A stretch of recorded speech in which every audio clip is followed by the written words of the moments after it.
Thank you. Yeah, I didn't have it written down. I call this meeting to order at 6:03 p.m. Can you please stand for the Pledge of Allegiance?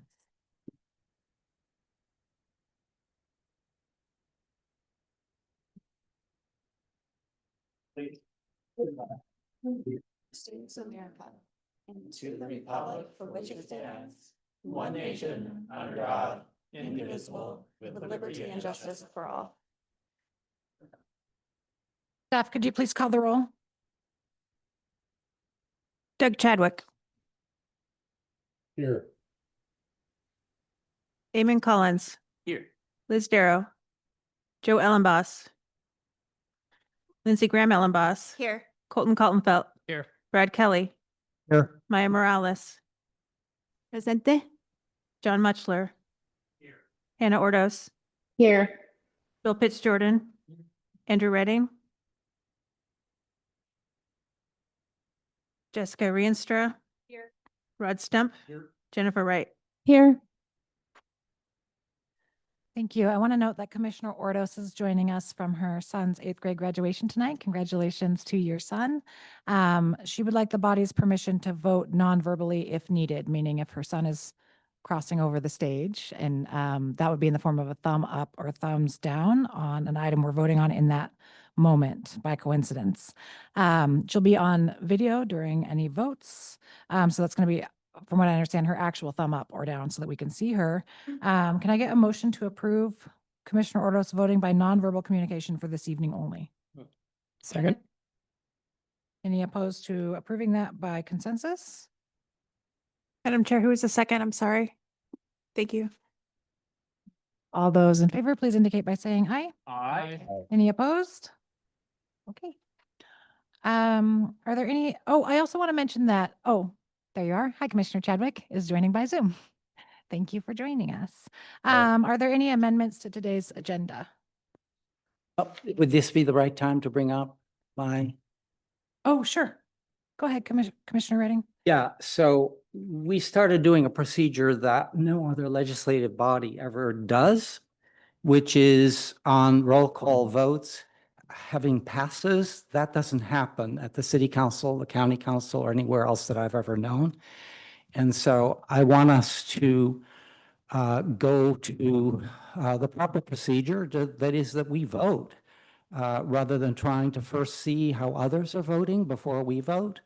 That just isn't done elsewhere. And if you were to follow this, if everybody were to follow this process and simply pass, we could be here all night with everybody passing, waiting for somebody else to start voting. Commissioner Pitts Jordan. Thank you, Madam Chair. I do want to state for the record that it is a procedure that is used pretty widely at the state legislature throughout in Senate roll calls, committee roll calls. Sometimes they do pass and then come back to that representative or the senator. So just want to make sure that it is stated clearly for the record that there is precedent for that procedure in another body, and I don't necessarily have opposition to people utilizing it. Commissioner Ellenboss. I was asked by a couple of commissioners to consider moving Amendment 7 to Monday, the 16th meeting to get a little more info shared. There was an update I made to the amendment itself. So if I would like to move that we put Amendment 7 on Monday, the 16th. Okay, 17. Put Amendment 17 on the 16th. Okay, 1 second. Commissioner Redding, to follow up on what you were bringing up before we move on, did you have a motion to change the process? Yeah, I'll make a motion to change the process. Yes.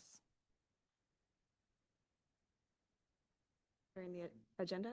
Just prior to the agenda. Yeah, so now do passes. Yeah. Yeah. Okay, we have a second here. It's a part of Roberts. Go ahead, Commissioner Wright. What? Apparently pass can be used in the context of voting under Robert's Rules of Order, but it is not a formal option like aye or no. if you say you're going to pass, it delays your vote until later in the roll call.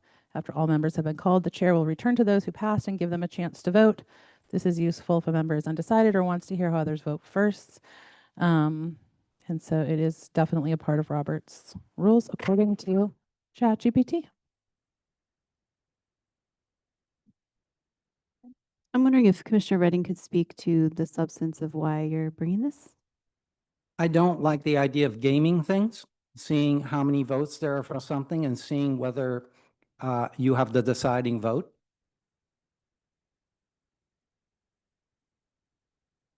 Commissioner Mutchler?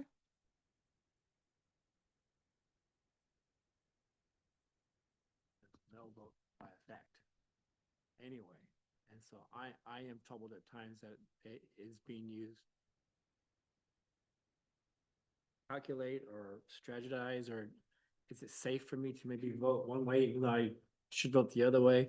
And we do a roll call vote in different orders every time for that purpose. So a person, I happen to sit in council seat 7 at the city of Ferndale, but we rotate things, so I don't calculate things as the final vote. So my sentiments are with the commissioner. Commissioner Wright? If we don't vote, it's basically a no vote. Yeah, I would just wonder, like, are there other parts of Robert's rules that we voted to not follow as a body, or is that a pretty common thing that other places have voted out? It sounds like, according to Commissioner Pitts-Jordan, it's pretty commonly used in the state legislature. So I just wouldn't want to control what other people do within the freedom of Robert's rules. I'd like just to let everybody do what their conscience tells them. Take the time they need. Commissioner Mutchler? I just know from my experience, 4 terms serving the city of Ferndale, I've never seen anybody pass in order to vote later, but I've seen people abstain, which effectively is a no vote. Affirmative votes to pass things at the city council.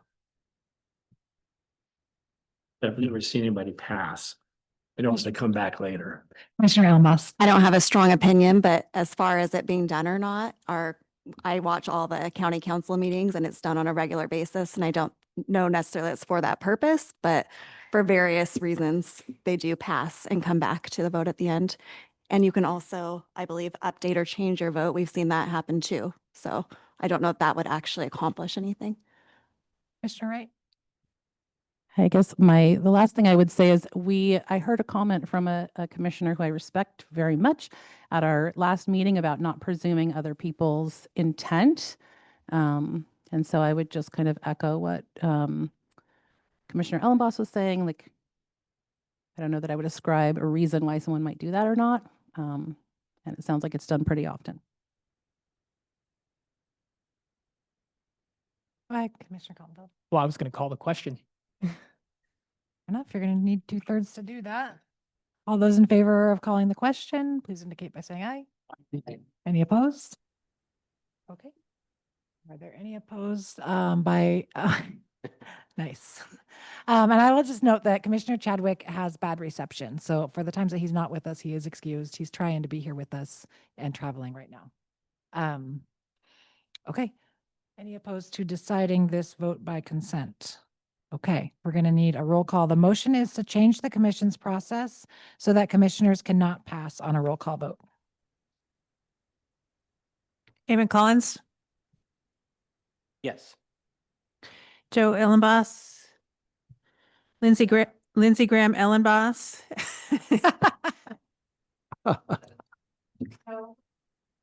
Lindsay, No. okay. Colton Kaltenfeld, No. Brad Kelly, Yes. Maya Morales, No. John Mutchler, Pass. I wanted to try it once. We can come back to it at the end. I saw Hannah Ordos give a thumbs up, so we'll give her a yes. Joel Pitts-Jordan, No. Andrew Redding, Yes. Jessica Rienstra, Rod Stump, No. Jennifer Wright, No.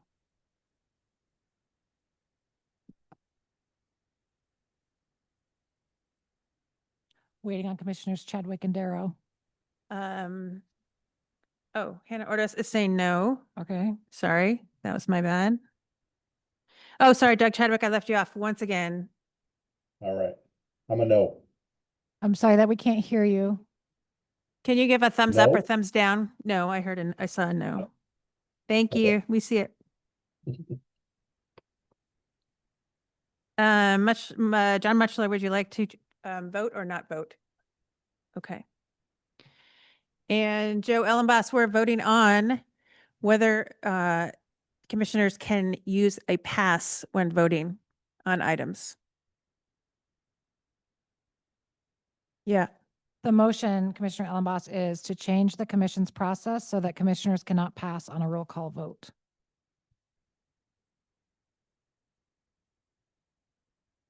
I've written it. Something that It was a moved tonight. process. Yeah, it was a Mhm. process vote. I checked GPT says passing is a part of Robert's rules, and Commissioner Pitts-Jordan said it's often used. Other people were concerned that it might be used to kind of game the system. So those were kind of like pros and cons. Well, Madam Chair, there's nothing that denies an individual a pass in a roll call vote as long as you return to them and they then give their final vote. It's, Understood. Right now, we're in the middle of a vote because we're also able to change our process as a commission. So this is a yes, no vote to change the process. I didn't hear what you said. Oh, okay.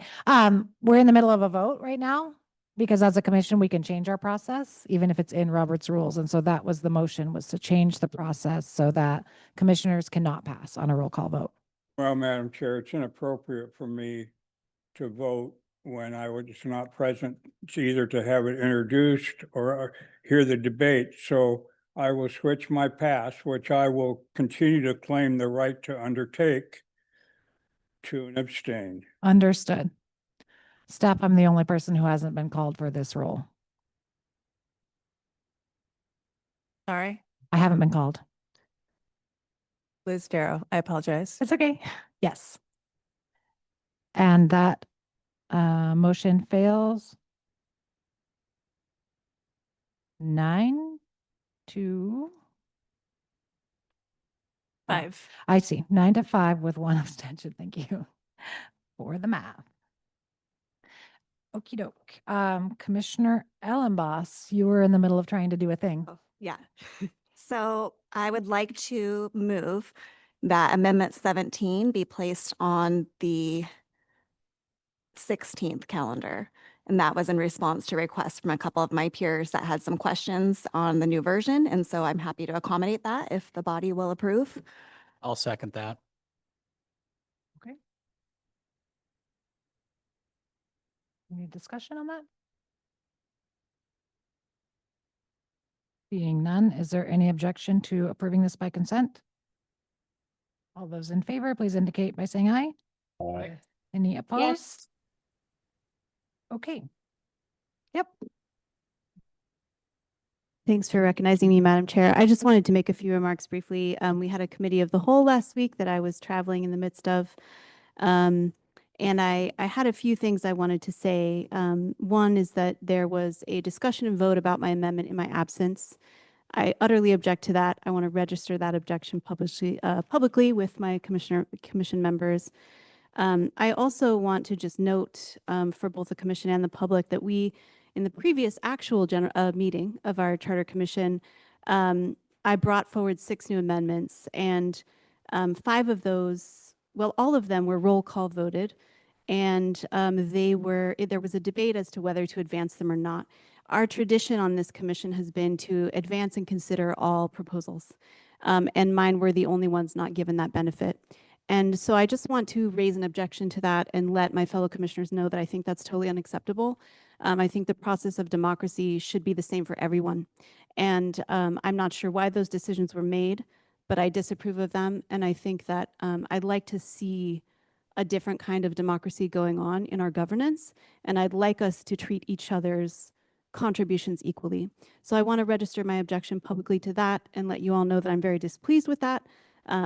I hope that we can do better going forward. Thank you, Madam Chair.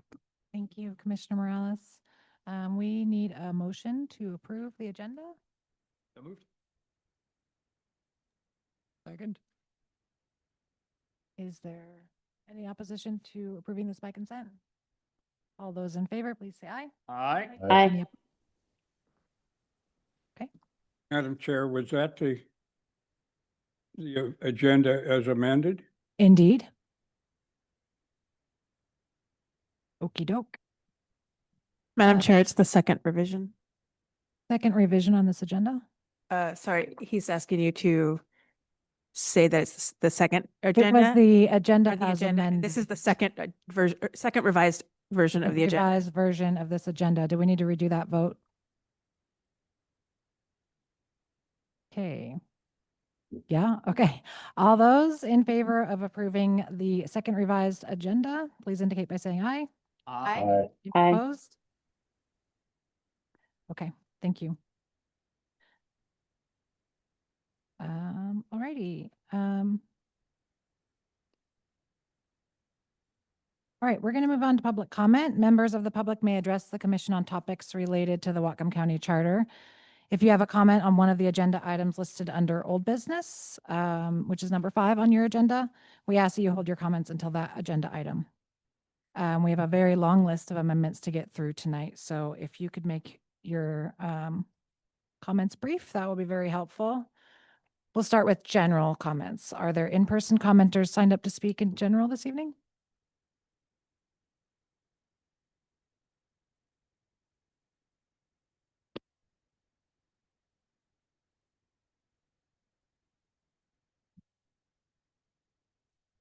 When I came to the first meeting of this committee, I sat about where I'm sitting tonight and had this sheet listing all the committee members. I didn't know anyone on this committee, so I just listened to the comments and watched the interaction between each member and made notes about how I thought each member would vote on many of the issues being proposed. Sadly, I was right about most of the members. In the second meeting, when the issue of saying the Pledge of Allegiance before each meeting, it made me wonder if some of the members even believed in America or the loyalty to this country. If not, what country were they loyal to? Now, with the vote last week, not allowing the voters of the county choose how the county council is organized, it was along partisan lines. So I would have to question whether these people don't trust the voters to let one party control, to not let one party control the county as it does now. To me, it doesn't matter who controls, but who is spending the taxpayer dollar funds for their own special interest. Property owners in this county are hurting, with working families' mortgages going up several $100s a month. Yet the county and the state don't seem to care. Partisan politics seems to be the only concern. Democracy seems to be lost here, trying to tell me what kind of car I have to drive, what kind of appliance I have to have in my home, and what kind of charity I have to participate in with my tax dollars, whether I believe in the cause or not. And if I don't, I lose my home. I'm sorry for the people on this committee who do believe in democracy. You are outnumbered. I am not someone to be told how to live my life, so I intend to enjoy the time I have left. So I am developing my exit plan beginning right now. Thank you. Madam Chair, the other individuals signed up are for specific agenda items, so I guess we can move to anyone else who wants to speak generally. I'm sorry, we're getting like a fair amount of radio noise. Is there Figure out where it something- is. Okay.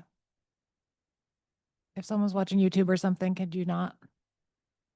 Are you hearing my fillings? Thank you all for the work you're doing. I don't want to take up too much of your time. I appreciate all of the efforts that you've all put into this. I encourage you all to truly look for the win for, we hear a lot more about the partisan politics or whatever, but truly look for the win for both sides, for all of us. as you move forward on your deliberation on these points. I feel like there's probably so much more work that we can do, but we should at least try to make positive changes for our community now. Okay, and so I'm big in support of some of the efforts here. Some of the others I'm curious about, and I'm cautious about, and I ask you to hold those cautions in your heart as well. We certainly don't want to enact something that's going to be a ball and chain for the next 10 years for us either. But I think there's a chance for us to grow up in our community a little bit and take more responsibility. I've asked you in the past to try to really look out for how we can get accountability and how we can elicit our executives departments to cooperate with us. And I think there's some ideas that are here that we should be looking at that'll help with that. And I thank you for your careful deliberation on that. We all need that. Thanks. I'm just wondering if anybody on Zoom might need to mute yourself. We're hearing a lot of background noise, and so. It's not a Zoom issue. The guests are not allowed to speak or to make noise, and there's no other computer systems that have access to the sound. I can't figure it out. Okay, thanks. Sorry. I know it's like Martian-y. Are there any attendees wishing to speak online in general? Online, I have one name for general comment, and I do not see him in the list. Doris, I see that your hand is up and you signed up to speak to different amendments, which will be a little bit later in the program. So I don't believe there are others online, Madam Chair. Okay. Okay, next we're going to turn to approval of the May 22nd minutes as revised, the May 29th minutes, and the June 3rd minutes. Do any commissioners have comments or corrections to the May 22nd revised minutes? Seeing none, do any commissioners have comments or corrections to the May 29th minute? And do any commissioners have comments or corrections to the June 3rd minutes? Okay. Yeah, go ahead. Commissioner Caldwell. Yeah, thank you. So looking specifically at the 522 minutes, I just want to note, in the public comment, we have Brian Estes spoke in opposition to Amendment 26 on establishing a system of performance audits. I do believe he spoke in favor, really minor, but he's a big advocate. So that in the public record. Thank you, Commissioner Caldwell. I think our May 22nd minutes might be cursed. Can we get those? Yeah. We'll fix it. It's important. For time. Okay. If there are no issues with the May 29th and June 3rd meeting minutes, can I get a motion to approve both of those? Second. Is there any objection to deciding this by consent? All those in favor, please indicate by saying aye. Aye. Any Aye. opposed? Great, thank you. Okay, so we'll look forward to seeing those May 22nd minutes again on Monday. And now we're going to move on to old business. We'll hear public comment specific to each proposed amendment prior to that discussion. We're going to start with proposed amendment 9 from Commissioner Joe Ellenboss on council districts. Are there any public comments on amendment 9? There is one online. Hope, I will allow you to speak one moment. Hope you can unmute and go ahead and speak. You have 3 minutes. Hi, yes, I just wanted to say that I support this amendment.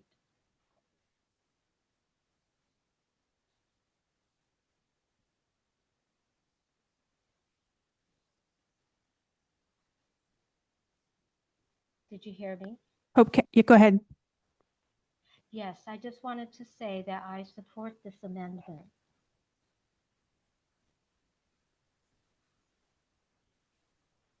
It shows that you're unmuted, but we can't hear you.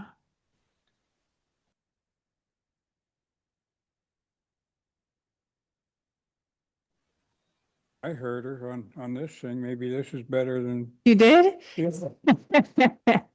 Okay, Hope, hold on. We're trying to, I don't know what to do about that, do you? What she said was all she wanted to say was that she supported this amendment Okay.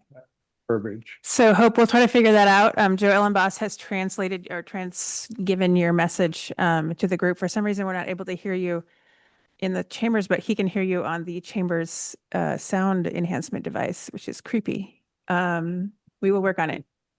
That's the only speaker I have. Yes, go ahead.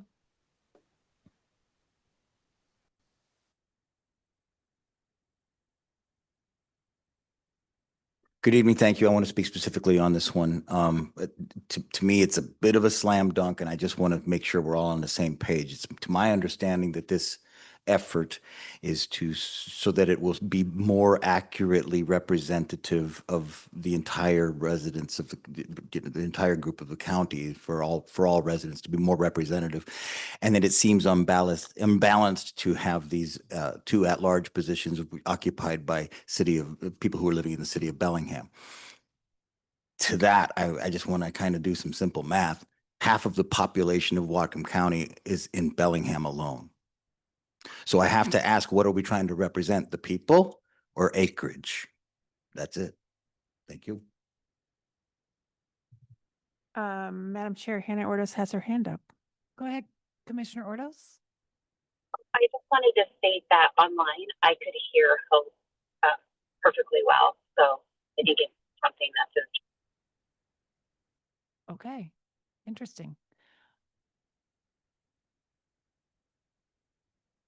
There are no further public comments. Commissioner Ellenboss, would you like to speak to your amendment? This mic on? You can turn it on down below the It's microphone. got a green light. Is that? There you go. Okay. Now I'm hearing feedback pretty loud in this. Thank you, Madam Chair. Before we discuss this, do you wish to actually have a motion as it relates to this? I'm happy to hear a motion as it relates to this. Go ahead. Well, I would formally move that we adopt this proposal that has been before us. I appreciated the fact that during the committee of the whole, there was a lot of consensus as to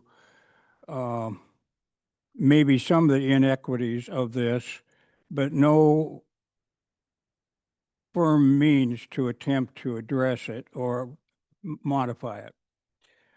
Now, I wish to reiterate what I have said at least a couple of times during the course of discussion on this and other matters, that it is, at the very least, it's questionable that the council, when they put this forth as a charter amendment 10 years ago, the action which created a second at-large position, it's questionable by some members as to where they violated their rules. But I've asked the county to demonstrate in any way, shape, or form their response to it, and to this moment, I have not received that response. So arguably, one must say that when the council has a set of rules, just as we have a set of rules for anything we put before the public, and they fail to meet that, it can only be classified as an illegal action. And that's what has, shall we say, doubled the problem for county residents. Now, why is it a problem for county residents? A gentleman talked about us being about equal as it relates to the population. And some of our members have debated that, well, they're members of the county too. If you look at it strictly from a political standpoint, the concern about the balance of the council members and their politics is a concern. I understand. If you're on the side that has a majority, you don't wish to lose it. And if we did away with those, it would take away some of the additional support that the liberal side of Whatcom County represents. But it's interesting, from the very first time I mentioned this, I've waited for for us to discuss the issue as to what it really is. It's not about who's got the most political power. It's about what unfair and inappropriate activity is taken by a commission where the majority of the folks reside in Bellingham, and let's call them townies. And their mentality and their thinking are as townies. Probably appropriate because that's where they live. But those people out in the county have a whole different viewpoint by virtue of where they live and the things that impact them. I just would use as a few examples. A burn permit. Now, if you live in Bellingham, you don't expect to be able to burn in your backyard. But if you live out in Whatcom County, you'd like to be able to burn. But there are standards that are set by the majority of the council that make that an awkward situation. Now, why would we want to be able to burn out in the county? Well, because we've got a lot of vegetation and things of that sort we have to clean up in large enough masses that it's not something that you put in a garbage can. More than several truckloads if you're cleaning out blackberries or whatever. So in that particular process, you're limited to standards that are set by the majority of the council, the majority of which live in the city. And by the way, if you want to get a burn permit, you go there in the early hours that you wish to, and you'll find out on more days than not, the place is closed to get either a burn permit until maybe noon. And on some days, there's no portion of the day where you can get it. And that would apply to building permits and things of that sort. In the city of Bellingham, you can go into the courthouse at any point.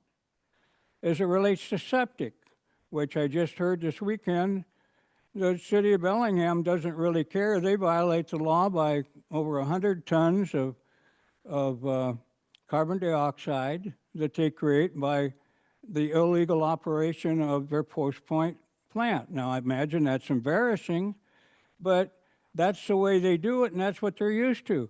But they think it's okay for Whatcom County, where Whatcom County residents have their own septic systems that they pay for, they install, they maintain. Why? Because it's to their benefit to maintain it. But no, the county council, with a majority of the folks from the city of Bellingham, decide they want to charge a fee for that and a licensing and a whole setup. An inappropriate activity, overreaching on the part of the city dwellers on their neighbors in the county. The fire marshal. Well, in the city, it's reasonable to have setbacks. In the county, not so necessary. But if you take a look at the fire marshal regulations and a variety of the situations related to it, they are overly restrictive because the people have, on the council, a majority of them have a city mentality. Setbacks. I mean, in the city, I can see where it is. You're all really close. But in the county, we're a long distance apart. And the setbacks that we have for most of the lots in Whatcom County are roughly similar to what they are in the city of Bellingham. Street improvements. There's nothing worse than having the county council, the bulk of which are made up of city folk, approve the standards for our streets out there. I cannot get with one of my tractors, I cannot get on a roadway usually in less than 2 minutes because of the additional folks that are out there. Now, they're not county people, I mean rural people, Andrew, because I agree, city folk are part of the county, but they're using those roadways and things in a manner and an increased amount, and the development standards for those roads are made to accommodate city folk, not county folk, because all the additional improvements are made to cause traffic to move more quickly through the area. And that's not beneficial to the county residents. Theft. If we have theft in Whatcom County, the sheriff's department will not investigate a theft. Now, about 15 years ago, when I did a review, Whatcom County had the highest per capita law enforcement of anywhere in the nation short of Washington, D.C. And that's stop and think about all the things that we have here. You know, with the Coast Guard and Homeland Security and the folks there, the Sheriff's Department, the cities. We have an extremely large volume of folk, and a lot of money is expended on law enforcement. But it does not benefit the county citizens because you can only get a number, an investigation number, which is really kind of a misnomer since no investigation is undertaken, when you have thefts. So you have that number to report to your insurance company. Well, one thing that I'm involved with, and probably most of you, or from one time or another, think of me as, and my stances as manure. Well, the county has a need for spreading manure because, oh, by the way, the city folks like the fact that it's organic, but there's only limited times we can do it. That makes some sense. But when you bring the city folk that are on the council into the equation, they don't differentiate between a field that's got grass on it and a field that's just raw land. Raw land is a concern if during wet parts of the year because it will run off. But I'm here to tell you, if you've got vegetation on your ground, it's going to those plants are going to soak it all up, anything and everything. So those are just a few examples. I'm sure there are a lot more and a lot better ones, but those are the reasons why, in my mind, and I believe in the mind of many of you, regardless of which side of the aisle you sit on, if you take away the aspect of we want to be in control politically on the budgeting, et cetera, you take those issues out of it, and you would probably concur that there is an undue influence by virtue of these at-large positions granting additional voting power to the council, hence it forces many city criteria on county folk. So I would once again ask everyone here to give this favorable consideration and give it a favorable vote. And I thank you for your consideration. So we have a motion to adopt proposal amendment number 9 to send to the voters. We do not have a second that I heard. Second. Okay, thank you. Did we have a hand up for discussion? Go ahead, Commissioner Morales. Go ahead. I just wanted to appreciate how many details you offered about the differences and the concerns in rural residents versus more urban residents. I took copious notes on those because I do actually think those differences are important. And I think, you know, I've lived in both rural and very, very intensely urban places, and I understand the different needs. I think the tractor on the road example is a great one. I also just want to speak to representation, fair representation, and I think to me, this desire to get rid of the at-large positions while also having the in-district, it is part of the reason that I brought forward the proportional plan that's on our agenda later, because I feel like if this is such a sticking point, and this county does desire regional representation. And so I think we can find a really good compromise and keep representation local and make sure that it's proportional to who lives here. And I hope that that could be considered as a fix, because I think you're correct, Farmer Joel and Boss, Commissioner Farmer Joel and Boss. I think that there is very little possibility that folks would vote to just get rid of the at-large and not change anything else. And so understanding that, I hope that you will later consider that proposal as something you might think about.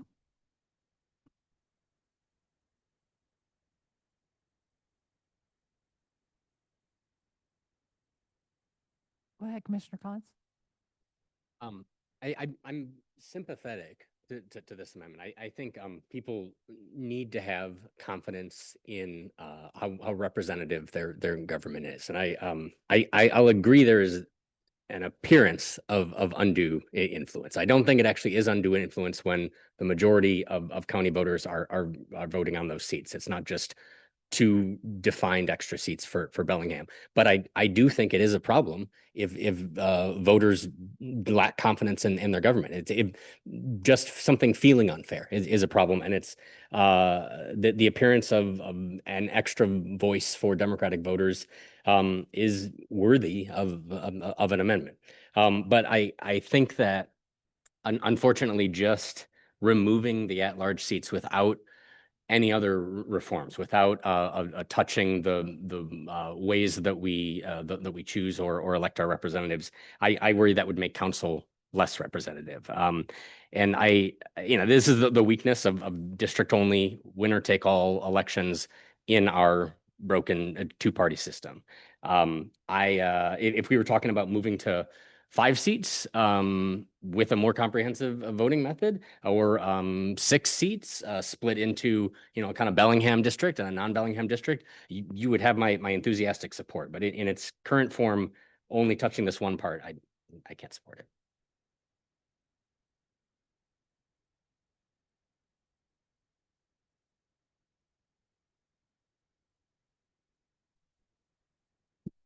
Mr. Metzler.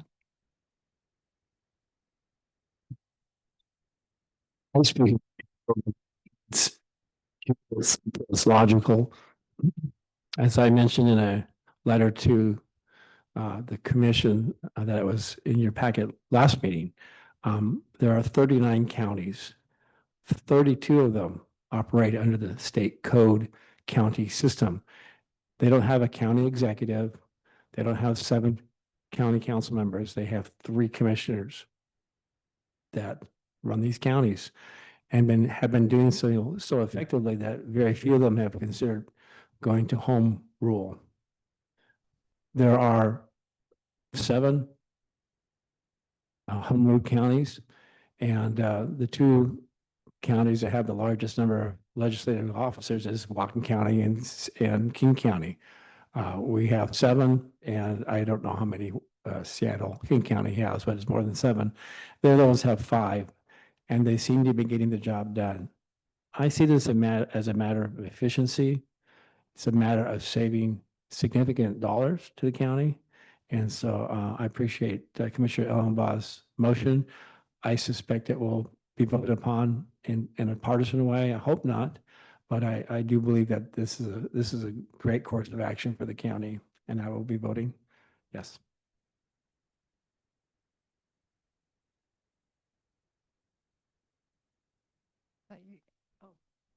Go ahead, Commissioner Reddy. Yeah, as I've said before, and as I've said to individual members of the, from the other side, I would be fully in support of a truly proportional system, one that always guarantees that, however the vote turns out, it's going to be proportional and proportional in a way that guarantees that you get people from your locality elected. But as long as we don't have that, as I said in the committee of the whole, this is the only system that guarantees us that when a majority of the county votes one way, a majority of the county council will be voting the same way. And that's what democracy is all about. So that's why I'm going to be voting no on this. Go ahead, Commissioner Stump.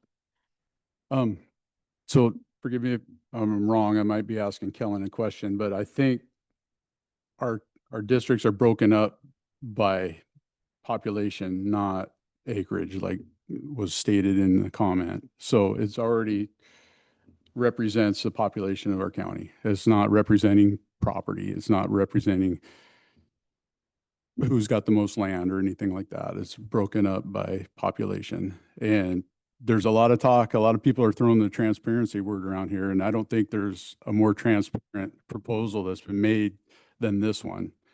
than without adding a bunch of how we vote, how we do this. This is just plain and simple. It's like represents the people, the population of the people, represents that. It's just simple. And then it's financially responsible. We're going to save 160 grand a year or more, 200, what was the number? 250, something like that. Anyways, 2 county council salaries will disappear off our payroll, and that will be a very good impact for us too. That's wrong. I'm going to vote yes for it. Thank you, Joe. Go ahead, Commissioner Morales. Apologies for speaking twice, Madam Chair. I just, that raised another thing that I apologize, I forgot to mention earlier, which is that generally, a bigger body is more representative. It also allows more ideas at the table, and it also gives us, us meaning the people, right? More folks to go to with our issues. And so for that reason, I think, I totally hear this desire to save money, but I also think we need to balance that with democratic representation, and we need to make sure that the people have enough folks at the table working on their stuff, and enough people to go to. And I know we've proposed other solutions for that here as well, including some of mine that didn't even get, proceeded forward. But I will say that I think generally when we look at plenty of other counties, they've tended to expand representation, not shrink it.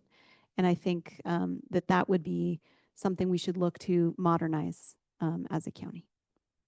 Thank you for letting me speak twice. Being no further discussion, staff, could you, oh, excuse me. Oh, I'm sorry, Commissioner Chadwick, go ahead. Can you hear me? Yes. Okay, perfect. Again, I just want to reiterate what's been said throughout this process. We've heard consistently from our constituents. They want fair representation. They want proportional representation. And when you look at Commissioner Ellenboss's proposal, I think when people in Whatcom County want somebody that understands and shares their experiences. And while I'm not, I think very highly of both of our at-large positions, but they live in Bellingham, and a lot of their conversations are with people, their friends and neighbors are in Bellingham. So when you're looking at district-only voting and you're looking at representations from each of those 5 districts, they have the best interest in those the people that live in that district. So I think that's as close to fair and equal representation as you get. So I would encourage my fellow commissioners to support this. Again, I think it makes sure that wherever you are in Whatcom County, whatever your major concerns are, where you live, and then I think Commissioner Ellenboss did a good job of really differentiating the rural communities and our more urban residents. So again, I'll be voting yes on this. Okay. And just for balance, I'll say that the math still just doesn't check out in a winner-take-all system. So that's the problem that I keep running into, which I mentioned in the committee of the whole, which is that if we had proportional ranked choice voting, then it truly would be representative of everyone who's in a district. But as it is with a winner-take-all, you could have 44% of people want one thing and they don't get it, and then they're completely unrepresented, even if it's district-only voting. So to me, the 2 at-large positions with the entire county voting, that's just how the people voted.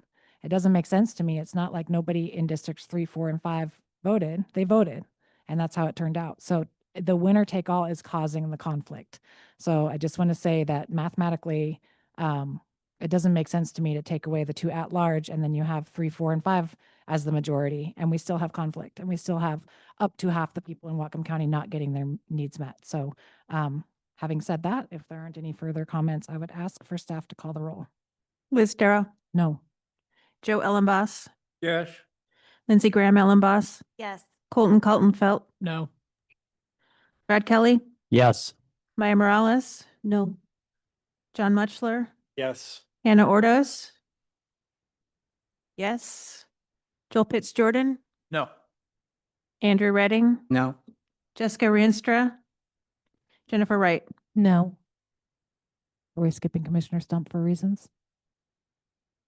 Doug Chadwick. Yes. Did I skip you too? It's because sorry, I had pre-recorded your vote based on your comments. Oh, My bad. no. Doug Chadwick, Yes.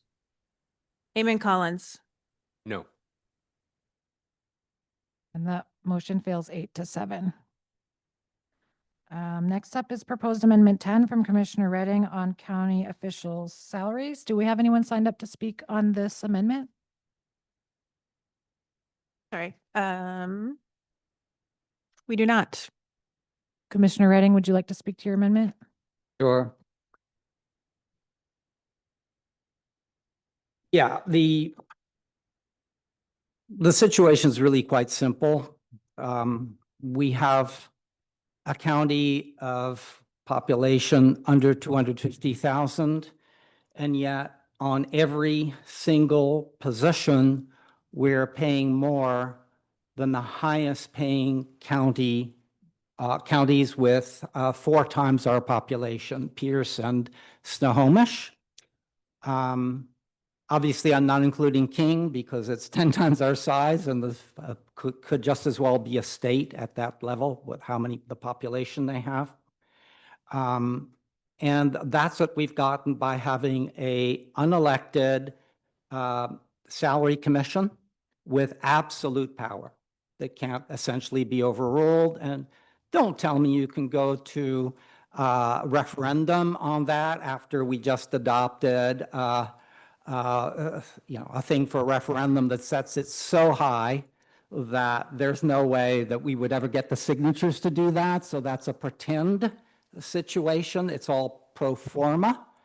So in effect, that doesn't do it. It's been said that the salary commission made an adjustment this year that reflects our concerns, and it absolutely does not. They gave increases to everybody in the same way they would, which is, through the COLAs, which guarantee that all of these problems that I've mentioned will stay that way. We'll continue to pay more than any other county in the state other than King County. And, parenthetically, more than the state pays for equivalent positions that are, at 40, we have 30, I think 39 counties. And so when you're talking about the state, it's covering all 39 counties. It's a much bigger job.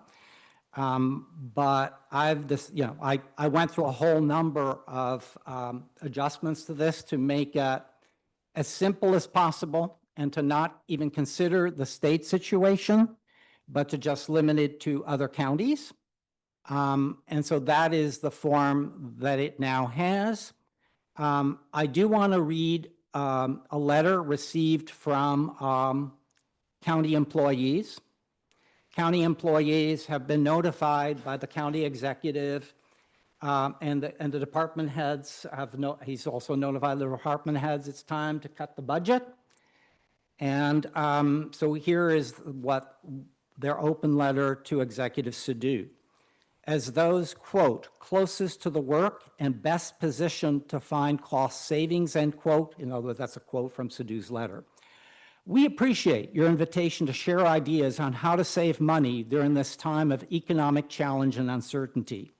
Historically, those closest to the work disproportionately experience the impact of budget cuts. From managing extra duties while open positions go unfilled, to bringing in office supplies from home to be able to complete their daily work. Frankly, we can no longer be more efficient with less. However, we can suggest some reductions in spending. Staffing is typically government's largest expense, and much of that expense is not easily mitigated due to constraints such as bargaining unit contracts. However, discretionary new staff hires should be scrutinized, starting in the executive's office, which has nearly doubled in size during your tenure. You've added a second highly paid deputy administrator and created a new strategy policy position that your former campaign manager now holds. While county departments have had to justify expenses and find new savings, we haven't seen justification for the additional hires in the executive's office. Additionally, as you know, all departments' administrative costs, what county departments are charged to cover the cost of the executive office, increase with your staff additions. That extra expense came at a time when many departments had already cut to the bone and had nothing more to give. Another way to save significant expense would be to right-size the executive salary from one higher than the governor's. The county executive is paid more than executives from all other counties larger than Whatcom except King County. Of note, the salaries of Whatcom County's most highly paid positions are linked to the amount paid the executive, creating an exponential impact. When these changes are made, those closest to the work will feel the burden is more equitably shared and would likely be willing to accommodate further restrictions if the economy continues to struggle. Sincerely, county employees. I think we pay, I've said this before, pay too much attention to the welfare of people at the top and too little attention to the people who are working in all of our, to our employees who do most of the real work here. And we've noted as well the inefficiencies on the part of the executive, who's getting paid these extraordinary amounts that's going to over $250,000 next year, inevitably, because the Salary Commission has already dictated that, and with benefits to $300,000. So I think it's incumbent on us to set some guardrails. These are like guardrails. They're really not excessive in any way. But I think we do need to do a minimum, at least this minimum.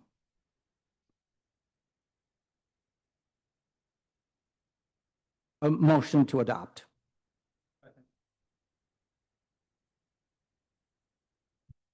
Okay, we have a motion and a second to adopt proposed Charter Amendment 10 to send to the voters. Commissioner Mutchler.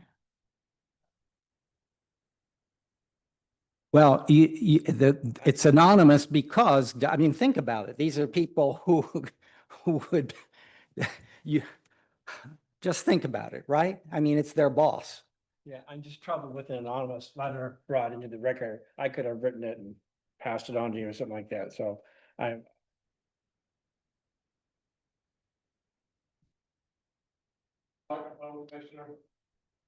Thank you. I'm expressing discomfort that we put into the record an anonymous letter that anyone could write. It could be an ex-employee, it could be 500 employees. I don't know. So I would not. Some of the sentiments may or may not be true and correct, but I'm uncomfortable using that letter as a weight or influence of my decision because it's anonymous. Point of clarification, didn't we receive that in our official county charter email?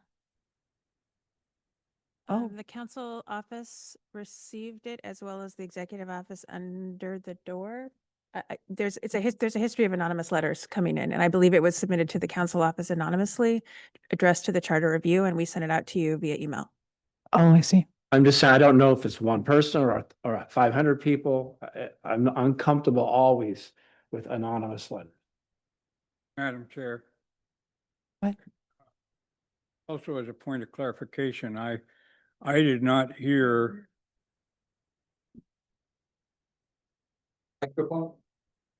Sorry. I did not hear Commissioner Redding using that as evidence as much as it was to synopsize his position and his thoughts. And speaking as one who likes some of the things that Commissioner Redding says and don't care for others, I like the idea that he used such an organized way to present it. Thank you. Commissioner Redding? I also want to point out that the only way we know about what happened in the prosecutor's office was because of an anonymous complaint. And the only way we know what happened with the whole mess with the county executive and the sexual harassment allegations and so forth, the only way we know that is, again, because of an anonymous complaint. Anonymous complaints are very important. That's what whistleblowing, it's called whistleblowing as well. And the only way you can protect the individuals in a structure like that, it is hierarchical, is precisely by having a mechanism by which they're able to safely file complaints. Thank you, Commissioner Morales. Thank you, Madam Chair. I hesitate to diminish, however, the importance of actual whistleblowing.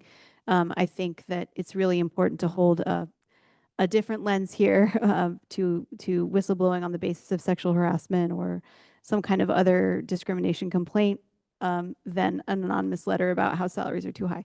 I think those are very different issues, and I just want to be clear about that. I don't want to diminish the importance of actual whistleblowing.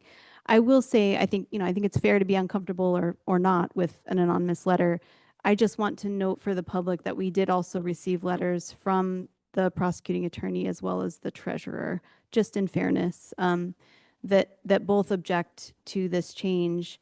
I don't know where I stand on this currently. I'm just going to be completely honest, because I do think that it's important to prioritize people and everyday people, and that is part of why I brought the amendment following this one. But I do have a question for you, if I could just clarify, because I was looking at the table and I was looking at this third paragraph, and because I missed the committee of the whole where you talked about this in detail, I do have this question still. And I guess it's a two-part question, so I'll ask both. One is just to the commission in general, and possibly to Attorney Questra, and the other is to you. The first question is, am I in some kind of compromised position to be voting on something that involves county council salaries when I'm running for such office? I don't know about that, and I would love advisement on that. And for you, Commissioner Redding, I'm curious about, this is the reason I'm asking that, is because I'm curious about this phrase. It says, I'll just read the whole paragraph so it's clear for the public. County council salaries, when set by the Salary Commission, may not exceed the prorated current published salaries of the highest paid full-time county council members among charter counties with less than 2 million population. That seems on its face pretty common sense. However, someone has pointed out to me that the words full-time and part-time aren't actually used in the charter. And so one of my questions about that is, does that mean that it's possible that we may actually end up paying county council members those full-time salaries as compared to other charter counties? Is there any way in which this change would enact that? I'm just not sure, and I would love your opinion. Yeah, so I looked into that and the answer is no. And I actually made a change in the language to make sure it would be no after a conversation with County Council member John Scanlon. And then also, so anyways, it does not. It makes sure to not say anything about it because the charter doesn't. And I'm not trying to make a second charter change in one charter change. So this leaves everything the way it is in that regard. All it does is I'm trying to create that same pattern where all the way across all of these offices to give that internal consistency, we are doing that in the same manner. I also want to emphasize that the people we've heard from, the county executive, the county prosecutor, the county treasurer, are interested parties in this. That's really important. Everybody realize that. Of course, they're doing the same thing they do with the salary commission when they go before the salary commission. And they wow them with, charts and numbers that they carefully select to make their point. And I'm not saying they aren't capable at making these arguments, but what it does is it weights it in such a way that it's made it that the salary commission, which is made up of people who do not ordinarily spend all their time doing this, are very wowed by it and tend to go along with it because they're not getting any kind of countervailing perspective. And so I do want to point out that, as far as where the balance has been from the public, it's been overwhelmingly favored from the public, not from the elected officials. Of course, elected officials don't like this kind of stuff. And it's not something where I'm doing myself any political favors by doing this, because look at all the people I'm alienating in very powerful positions, right? When I do this, by being the sponsor of something of this kind. So I'm doing that very much on the principle that we should not have unlimited expenditures for these things. And I think, you know, what was indicated there, I don't know how many, invisible signatures there are to that, to what I shared there, but there was an argument there that I think is a very important one, regardless of what that number is. You know, it has to do with how does this look to the people who are being made to sacrifice every time there's a problem with our budget? And why is it that there's no sacrifice at the top? And why do they always why are we giving them more than any other county when we're not one of the most privileged counties? And we don't have the resources some of these other counties have.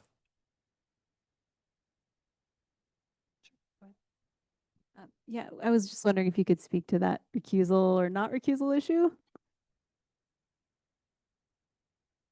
And that is an issue I thought about to some extent. I think you're insulated from any conflict of interest problems in a number of ways.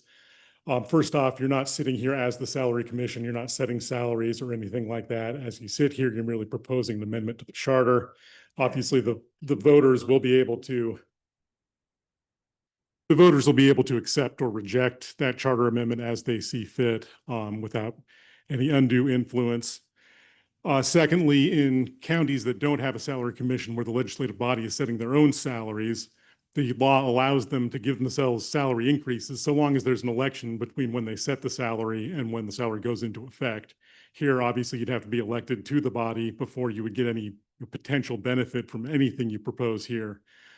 And finally, you're proposing a limit on salary, so it would not be in the interest of presumably of an elected council member to limit their own salary. So I don't see a conflict of interest problem. Follow-up question, please, while you're standing there. Thank you so much. This language, county council salaries may not exceed the prorated currently published salaries of the highest paid full-time county council members among charter counties with less than 2 million population. Does that satisfy what the question that Commissioner Morales was asking is, I think as I understood it, is we don't use the full-time, part-time language in our charter. I think our county council is considered part-time. So is it the prorated part that makes it so that those salaries won't automatically go up? It will take some interpretation as far as the full-time versus part-time aspect of it. And I imagine the salary commission will need to do some work to establish those limits based on hours worked versus a full-time council position to determine the rate you would prorate it at. I think the language is clear in its intent that the limit should be reduced based on the proportionality of the part-time nature of the Whatcom County Council, how much it is compared to your standard full-time council. So I think it gives the commission enough to go on to establish that upper limit. Thank you. Mr. Mutchler. Thank you. I genuinely share a lot of the convictions of Commissioner Keller about over excessive compensation. And I use the word compensation because the amendment is using the word salary. And it doesn't address compensation. And compensation is a total package that goes to employ. I'll give an example in Ferndale that might surprise its public record, but healthcare, health insurance for a upper level executive department head in the city that's not non-union, not represented. We pay a family of 4. Think about it for a minute. An employee, a spouse, and 2 or more children. What would you expect a government office to pay?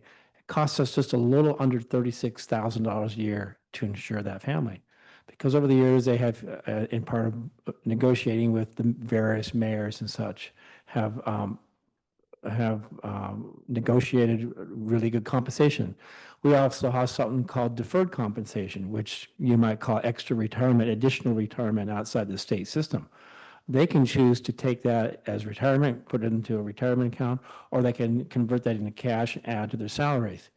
They're also in Ferndale, and it's the only place I'm familiar with, but it provides a good example, is if they have vacation days and they have 25 a year plus the regular standard holidays, if they don't take those vacation days, they can cash them out each year.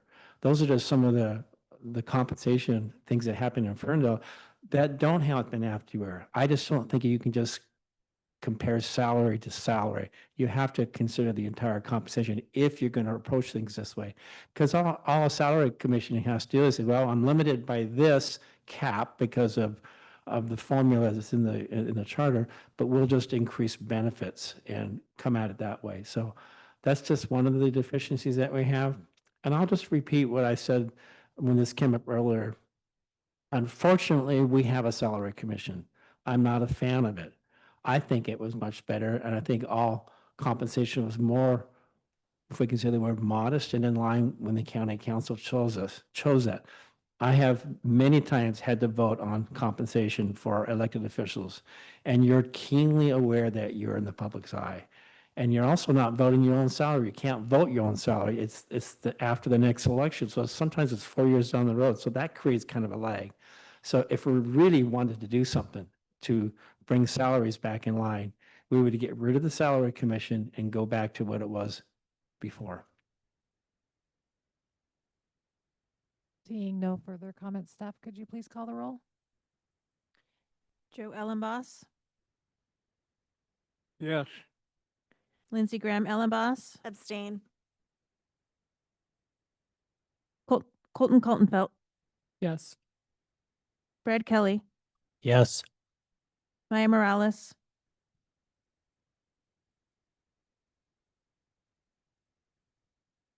I think I'm going to pass. John Muchler, No. Hannah Ordos. I think she's off right now. Joel Pitts-Jordan. Aye. Wait, I see Hannah. Oh, you do? Hannah's got a no. Thank you.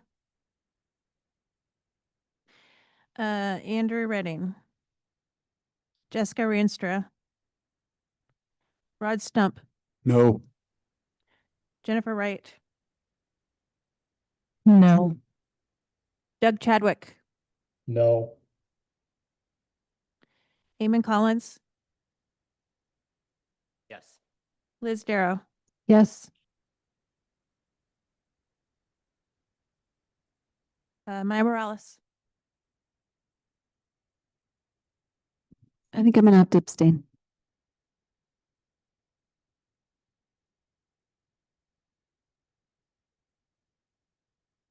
And that motion fails with 7 in favor, 6 opposed, and 2 abstentions. Okay, next is proposed amendment 11 from Commissioner Morales on charter review commissioner salaries. Are there any public comments on amendment 11? There are not. Commissioner Morales, would you like to speak to your amendment? Thank you, Madam Chair. I don't know about all of you, but I'm getting a little ready for snacks. Got a long way to go. But we've got a long way to go, so let's go. I didn't mean that as a let's take a break. I just wanted to admit that my stomach feels a little rumbly. So let me just briefly introduce this amendment. Amendment 11 has also been through a journey and some mutations and changes. And so one of the things I want to do as I introduce this is just focus on the main thing that I wanted this to do originally, which was to strike the language that says that this Charter Review Commission shall not serve with salary. I would prefer it to in this amendment to change it to shall serve with salary. And as Commissioner Muchler pointed out, salary is not the same as compensation. There are a lot of different words that are used, but in our charter, salary is the word that is used essentially for pay.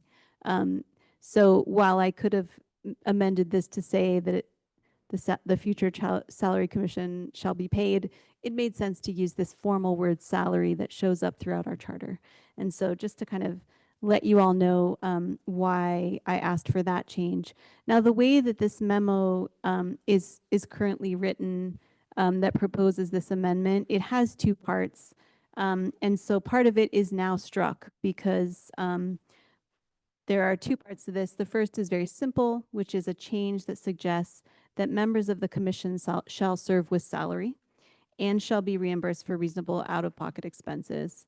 It basically just removes a word, 2 words, and adds 2 words. It removes without and removes the word but and adds with and. So it's a very simple change to our charter. The second part of this was really only if Commissioner Redding's amendment passed, and so that is now struck from this proposal. And so the only piece of this amendment that I will be putting forward is that initial part that says that members of the commission shall serve with salary and shall be reimbursed for reasonable out-of-pocket expenses. Now, there's a whole other conversation going on currently about expenses, and I want to honor and acknowledge that. But this is basically keeping it the same and just changing it to this role, serving with salary. What does that mean? I think our salary commission can figure that out. One of the things that has not been done in 6 of the 7 charter counties in our state is to figure out how to somehow compensate pay charter review commissioners. And so back when the salary commissions were first established in our state, in our RCW, which is our revised Code of Washington, this was a carve out for charter counties.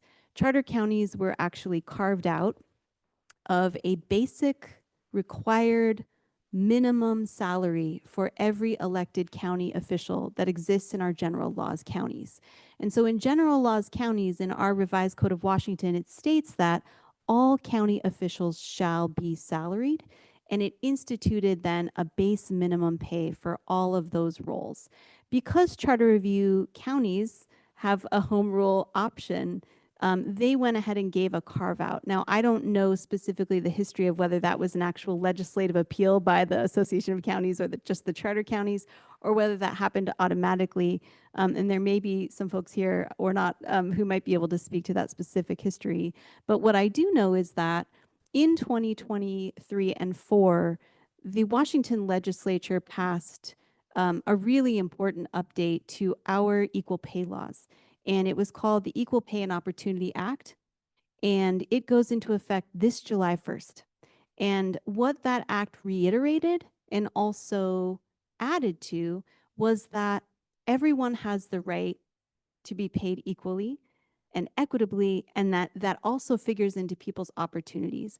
And so when I look at our revised Code of Washington and the way general laws counties are treated with respect to elected roles, as well as this updated law, what I see here is a problem that we need to fix, and that actually all charter counties who have not come into modernity and made sure that if you are campaigning and running for office and then serving in that office, it exposes you to all kinds of different burdens that an appointed commission simply does not. When I look at that situation, I understand that we really need to update our law. And so we have the opportunity in Whatcom County, because of the timing of our Charter Review Commission and this new law going into effect in July, to be the front runners of that and to say, you know what, we do need to pay elected officials. Obviously, you would not pay our Charter Review Commission the same way you would pay our county council, but you would base it on the base wage of that. So you would figure out how to prorate an amount. Probably the Salary Commission would do this. Would figure out how to prorate an amount that was reasonable for this body to make sure that any person in this county who wanted to run for office and serve in this role successfully would definitely be able to do so.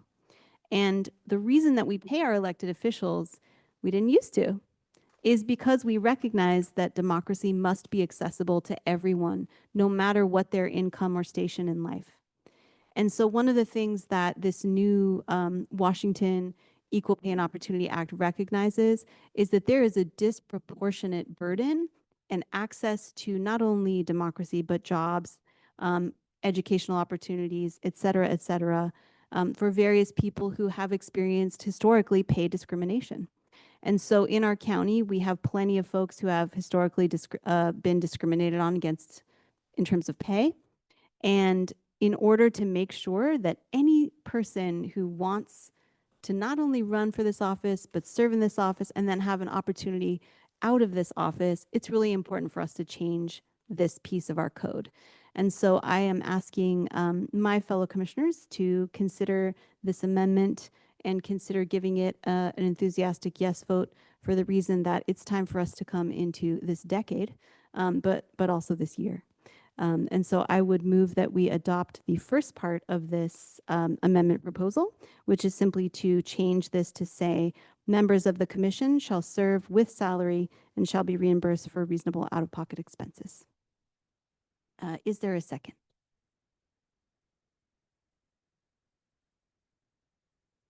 I will second that. Commissioner Redding, go ahead.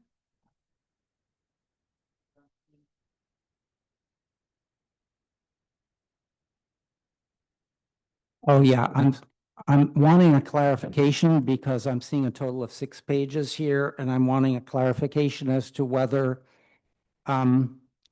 your motion to adopt includes only the section that is right now, I guess, in the numeral 1 on the first of those many pages.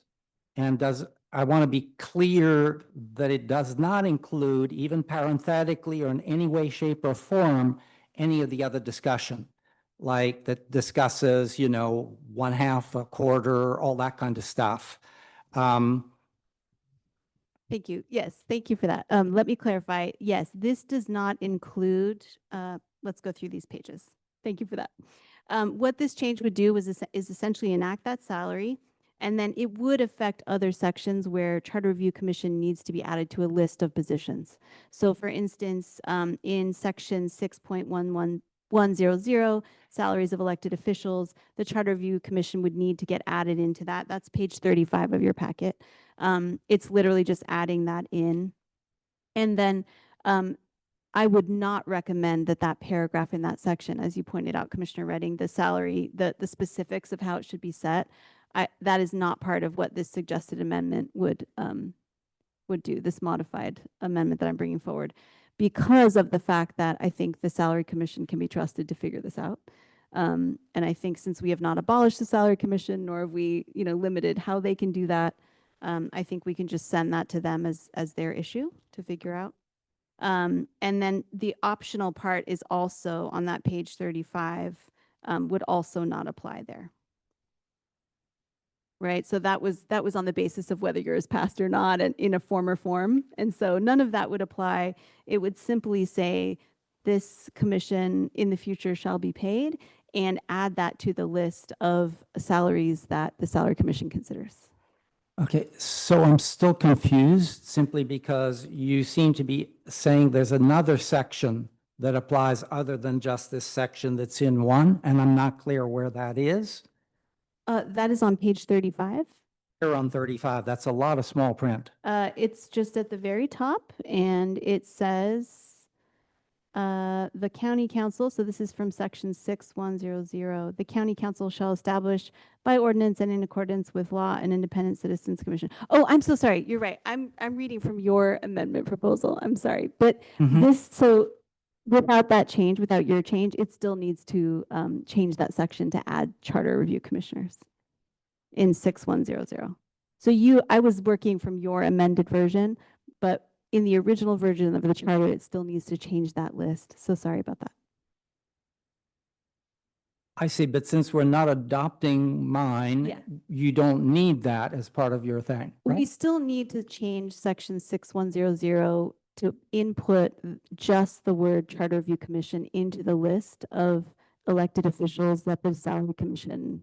Okay, and is there any other language? That's it. So that's it? That's it. So It's a that, very that basic in change. section 1 there. Yeah. So, and I'm sorry, I don't have, because this is an older, and I didn't have time to notice a new version of this. It means that this was working from your amended version, but technically what it would change in our charter is just that list in 6100. Thank you. Commissioner Wright. Okay, so to make sure we're totally clear, all that we would be adopting is section I1. The rest of page 34 following that would be not included. only the top paragraph on page 35, and then the whole rest of everything listed would not be included through page 40, correct? Correct. So it sort of gives you, basically, if we changed the underneath the and here, if we just change this to read in the original charter text, right, instead of harmonizing with Amendment 10, then that would basically be it. And we would not add the second add on that first page.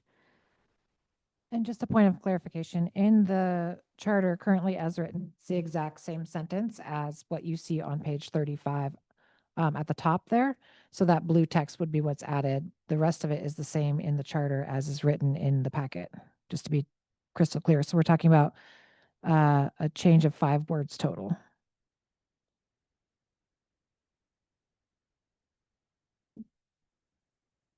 Oh, Commissioner Mutchler, go ahead. Thank you. Thank you. I'm just wondering, does the commissioner expect the salary commission to provide benefits to the charter similar to the county council? Even though they're part-time, they do receive benefits? I personally would not, but I would leave those decisions up to the salary commission, honestly. I think they will be able to make those choices. I think part of the reason I don't want to be prescriptive about that is because we're also not, is my mic on? We're also not prescriptive about the other roles in this charter, right? We don't talk about whether things receive a full compensation package or not. We just say that they'll be salaried. And so I don't really think we should carve out the Charter Review Commission in a different manner. And I think it will be up to the Salary Commission to figure this out. And I think we can trust them to do that. Commissioner Pitts Jordan.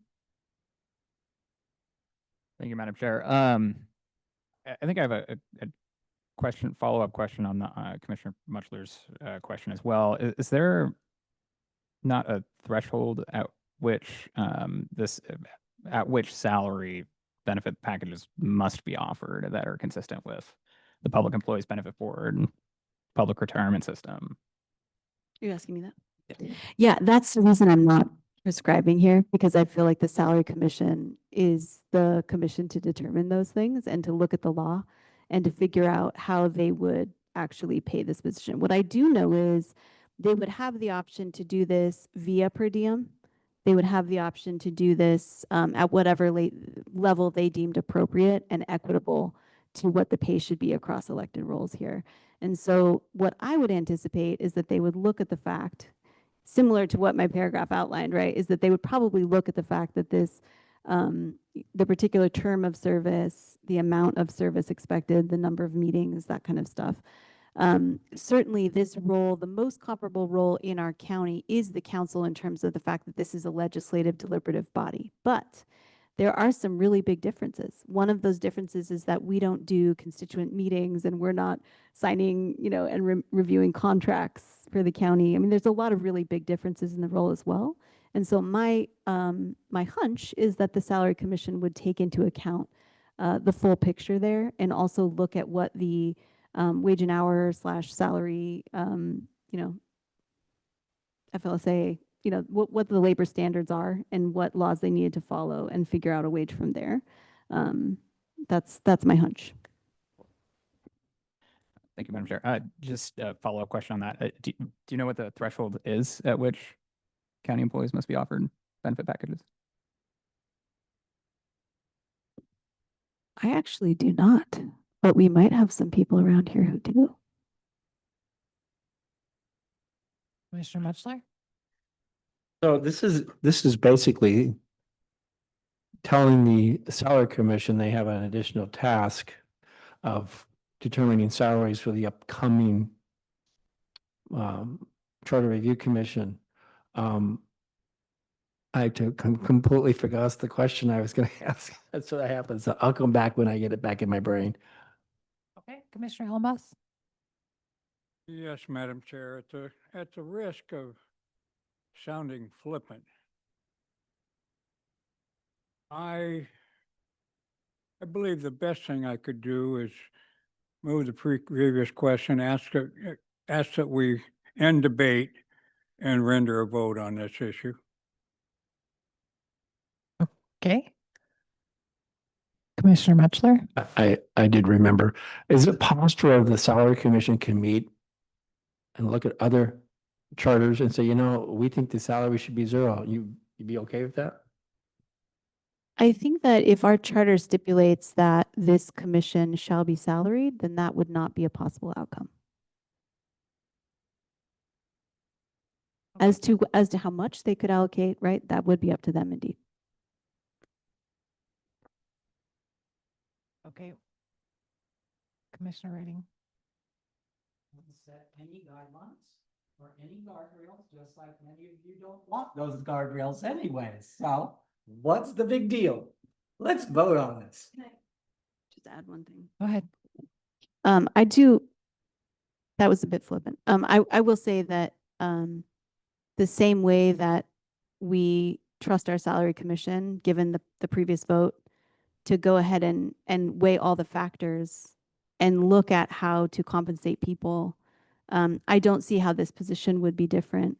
But what I do see is that there will very much likely be an awareness that this is a 15-member body, that it, serves in a very different capacity, and that it has different considerations. And so I think raising a sort of, specter of fear around, oh, this is going to become like a full-time position, I think is very unrealistic. I highly, highly doubt that any salary commission would establish a ridiculous wage for this type of role. I think what is very likely to happen is that a very, very modest salary amount for just the months that this commission is serving would be enacted that would enable working poor people to actually participate in our democracy and serve on this commission. That's what I anticipate the effect will be. Relatively, I suppose. Go ahead. Yeah, I'm just curious. Maybe Kristen or Kelly can ask this. Elected officials in this county, are they exempt? Maybe an HR question. They're not exempt. They're not exempt. Yeah. Okay. Okay. Would you please call the roll?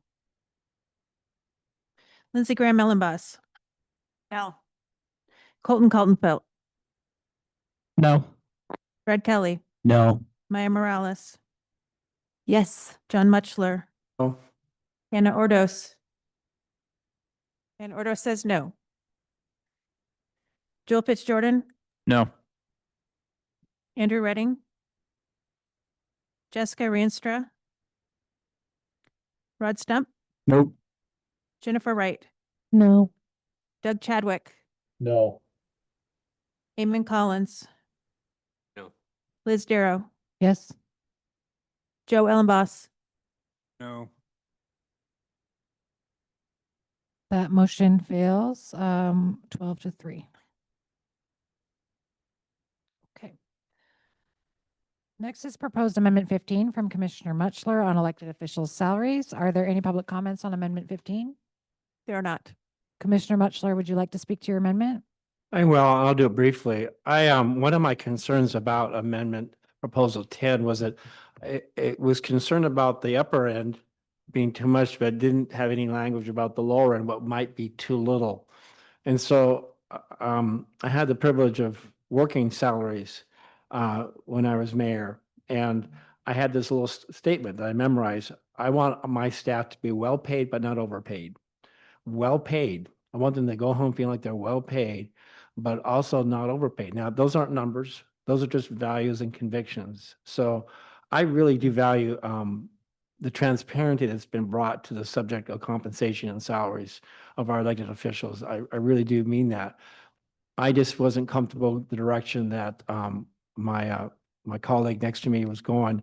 So I thought, what if we placed a values statement in the charter itself that said, these are the things that are important to this commission, and by extension, the voters, who I bet will approve this 80%. And so I crafted a simple statement that would be inserted in section 6 of the charter. And this is the section that was added to the charter about 15 years ago that added the salary commission. And it simply says that the salary commission shall ensure that salaries are fair, modest, and reflective of the time commitment and level of professionalism expected of public servants who serve not for personal gain, but in service to the residents and interests of Whatcom County. I make a motion that we adopt this amendment proposal to be added to the charter if the voters so approve.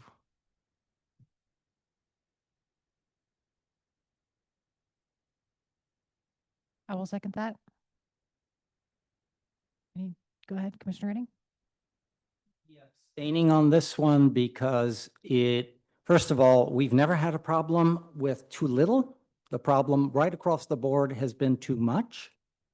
And this won't be having anything other than a performative, pro forma, feel good resolution kind of a thing. And I have the Joe Ellenboss approach to this, that is not the kind of thing that rises to the occasion of deserving being placed on the ballot.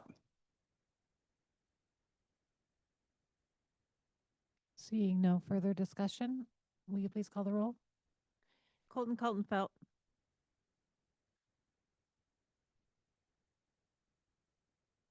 No. Brad Kelly, No. Maya Morales, No. John Mutchler, Yes. Hannah Ordos. I think it's a critical moment right now. I'll come back to her at the end. Joel Pitts Jordan, Aye.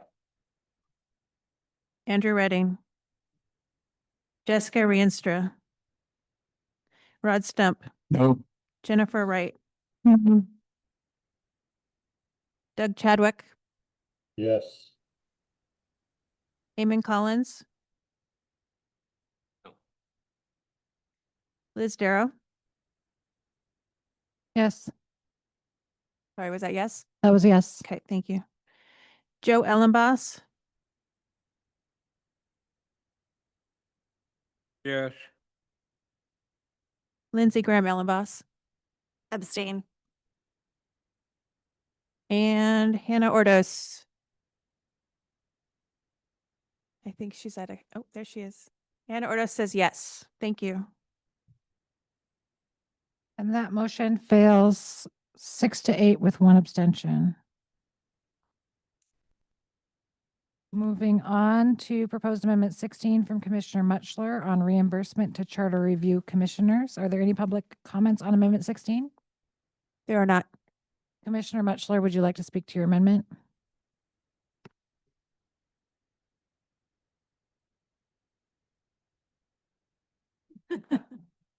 Congratulations.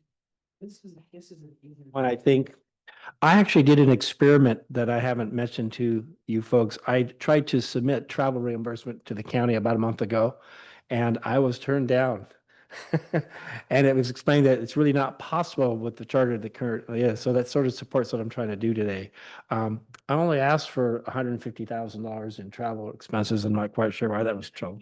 I don't know what it came out to. I think it came out to whatever, $300 for the last 6 months. So, but I did as an experiment to see what we would need to do. So I've been working with the staff, what kind of language in the charter would make it possible for customary and necessary reimbursement of travel expenses particularly.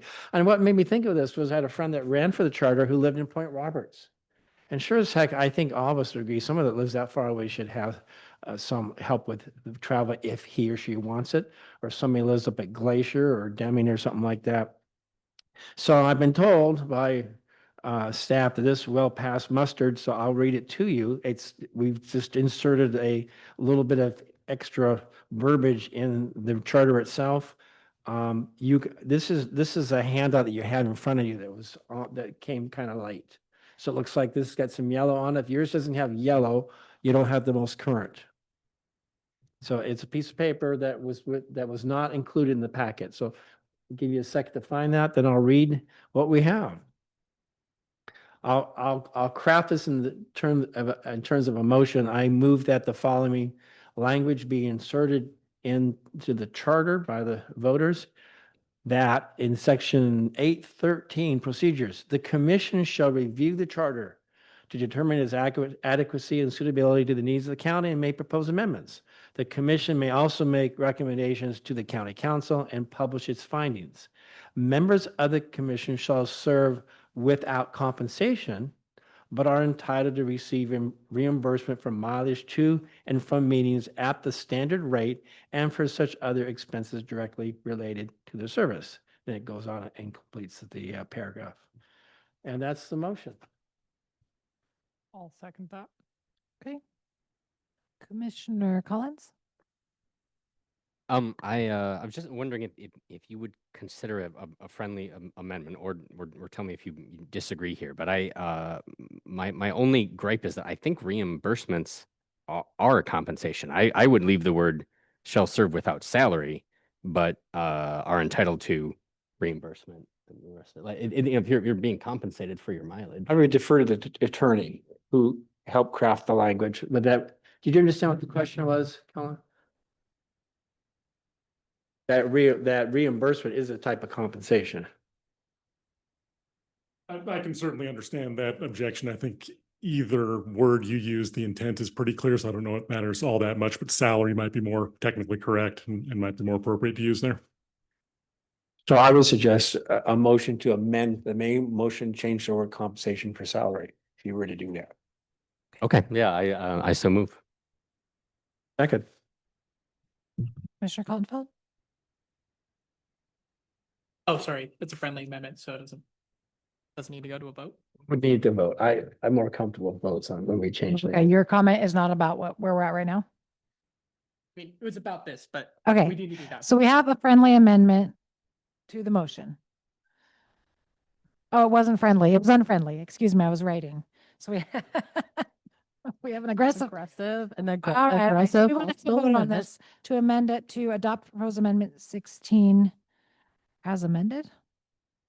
Or do So you- the question of the body, and by the way, people who are against this can still vote in favor of the word change, to use the word salary instead of the word compensation in that red sentence. Mhm.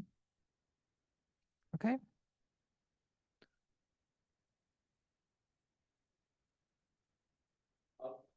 Simple, yes. Okay. Sounds good. We are about to vote on the amendment to use the word salary instead of compensation. Staff, can you call the roll? Brad Kelly, Yes. Maya Morales, No. John Mutchler, Yes. Hannah Ordos. Yes. Jill Pitts Jordan, Aye. Andrew Redding, Jessica Rienstra, Yes. Rod Stump, Yes. Jennifer Wright, Yes. Doug Chadwick, Yes. Eamon Collins, Yes. Liz Darrow, Yes. Joe Ellenboss, Sure. Graham Ellenboss, Yes. Colton Coltonfelt. Yes. And I'm sorry, Commissioner Mutchler, was your vote no? Yes. Your vote was yes. Okay, so that motion passes 13-1 with one abstention. Yes.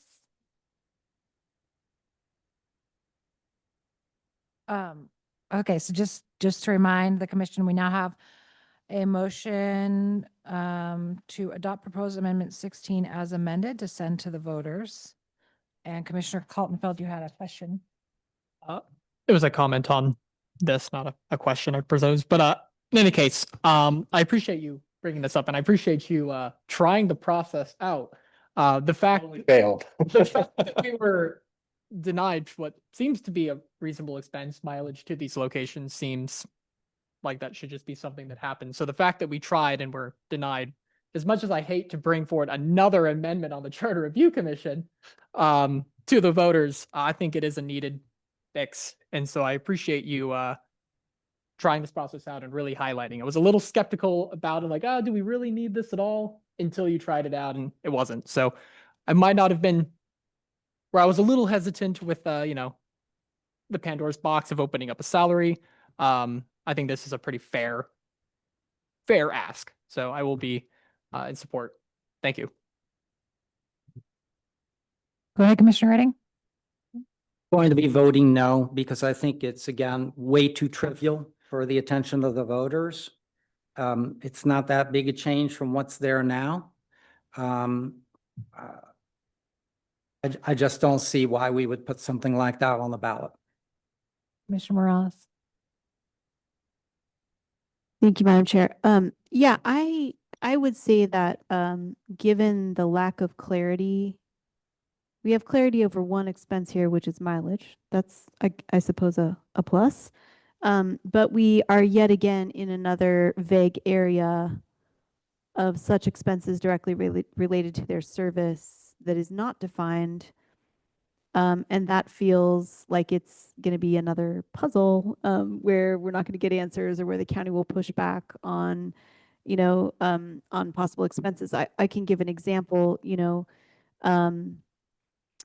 would that cover a device? Would that cover, a subscription for, a county specific device? I mean, these questions would all be sort of coming up under what is a directly related expense to service. And I think in most positions of employment for the county or for the state legislature, many of those kinds of expenses are figured in. Either that or they're just provided in exchange for the service, right? Whether that's a laptop or a phone, certainly we fought to have an email and we won that, and that was not something that was super expensive. So I think I have similar issues to Commissioner Redding here, that I think this is not a significant enough change to send to voters to make it worth their time on the ballot. I also think it lacks the clarity that it really should have if it's really going to go the distance. In addition, it does not, in my opinion, because of all those reasons, positively impact voters in terms of an access to democracy issue. And so I will respectfully vote no on this as well. Commissioner Jordan. Thank you, Madam Chair. I just want to clarify around the question of what exactly reimbursements typically apply to. Typically, when we talk about reimbursement for is it a reimbursement for expenses directly related to service, in terms of the money actually being reimbursed to the person who is traveling, that's typically lodging, meals, and gas. And the lodging and meals portion, at least at the state level, only kicks in if you're outside of a 50-mile radius of your current workstation. So I think it does make sense for that to just be mileage. As far as everything else, as far as like devices and subscription to services, if a future commission were to have access to that, I believe that would be incorporated rather into the budget for the commission rather than an actual reimbursement to the commissioner. Commissioner Mutchler.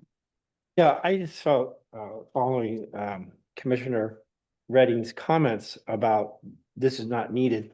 I think he suggested on 2 occasions that as things stood now, the language is clear enough in the chart that we can be reimbursed for expenses, including travel. But obviously we can't, because we've tested the theory out. There needs to be clarification, and this, I think, does it pretty well. And I suspect most commissioners will never take the travel reimbursement. Again, there are some this is a meaningful amount of reimbursement. They're not going to get paid for being on the commission, but this provides a reasonable reimbursement for travel expenses from various distances. Commissioner Mutchler. I'm sorry, Commissioner Ellenboss. Just because he's copying me with blue glasses, don't think that I'm Mr. Black. I'm confused by this whole thing. I suppose I probably could have $20 in my pocket if over the last 7 times I've served in this, I had submitted expenses for travel. And I often wondered if I was at my home in California, which I used to have, and I came to a meeting, would I get paid from that home, my mileage? Those are just kind of flippant things that I'm saying. But this takes me by surprise, this opinion from the prosecutor's office. Of course, tongue in cheek, I'm going to say that anything that comes out of that prosecutor's office is somewhat suspect because of the type of things that have surfaced during the course of this. Not that there aren't good people there, because there normally are, the bulk of them, but I don't know anything about this Kimberly Thulin. But is not if you serve on the planning commission, I never submitted requests for compensation, but I know that others have, and I believe they've been paid for serving on the planning commission in the same type of situation. It's mileage. And I know that that happened back when Chicago Bridge and Iron was under consideration. Of course, I'm showing what a dinosaur I am. That was 40 years ago. And we had 40 meetings in the 2-month period of time that we had on that. So yeah, there was a lot of mileage submitted, or a lot of miles that were built up. So maybe it was worthwhile doing. But what does qualify as reasonable expenses? Somebody invoked this particular, the reason I question this, Thulin, is they're invoking something that I decided back in 1977, and I think they're invoking the wrong side of the issue. So I would have question as to how thoroughly that person reviewed the minutes. But the long and short of this situation, I concur with some of the comments that have been made about the type of thing that we're sending to the public. So many of these, unfortunately, we're voting down. So many of these, and so much of our time has been spent on something that makes it look like our position is so important that we've got our hand out to get something. And I don't like that sentiment, and I don't like the public to perceive that as a sentiment. So I still do have a question, though, as it relates to it. Why does a planning commission member, why are they worthy of receiving mileage contributions? And once again, this all seems to boil down to something which was a criteria for some of us in the past, and that is, this is something that the county council can decide by ordinance at any time, the definition of what reasonable expenses are. And I would just as soon pass on this, with all due deference to the other blue glass fella.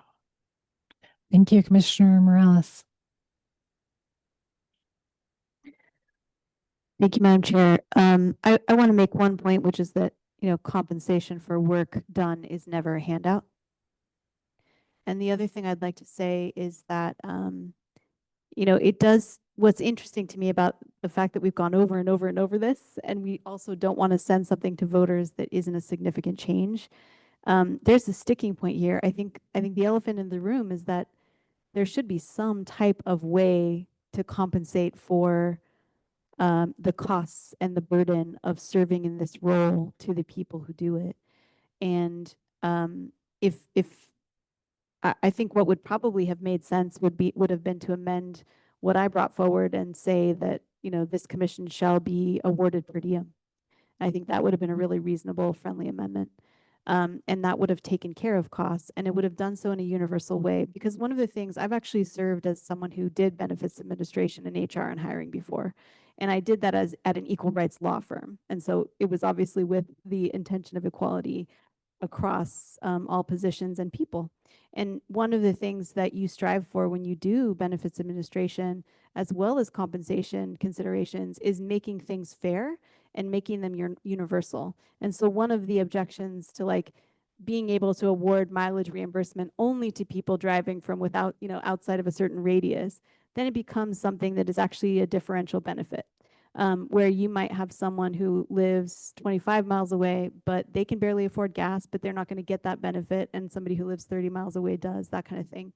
And so it is important when we think about, the work that people do, how to compensate it fairly, how to make sure that if we are giving a benefit or some kind of cost reimbursement, that is available to everyone.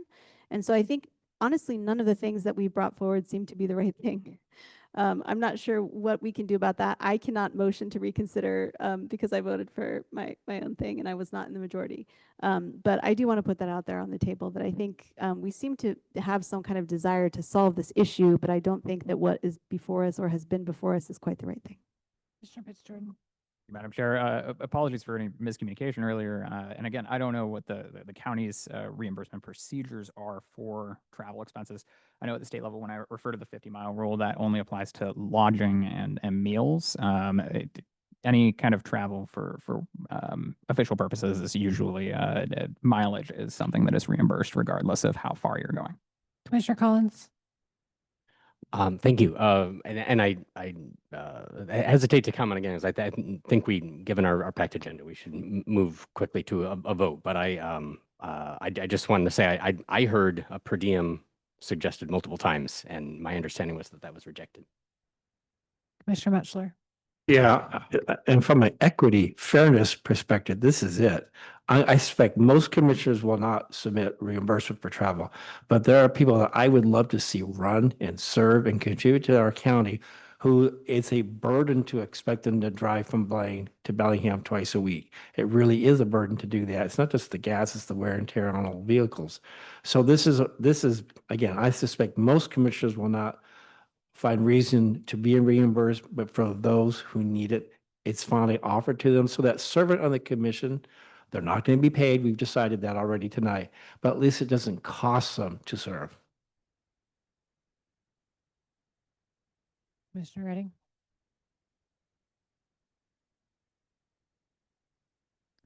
Okay, we have a motion to call the question. We do need a roll call on that. Maya Morales. This is on the question. Yeah, to call the question, you need 2/3, yes. No.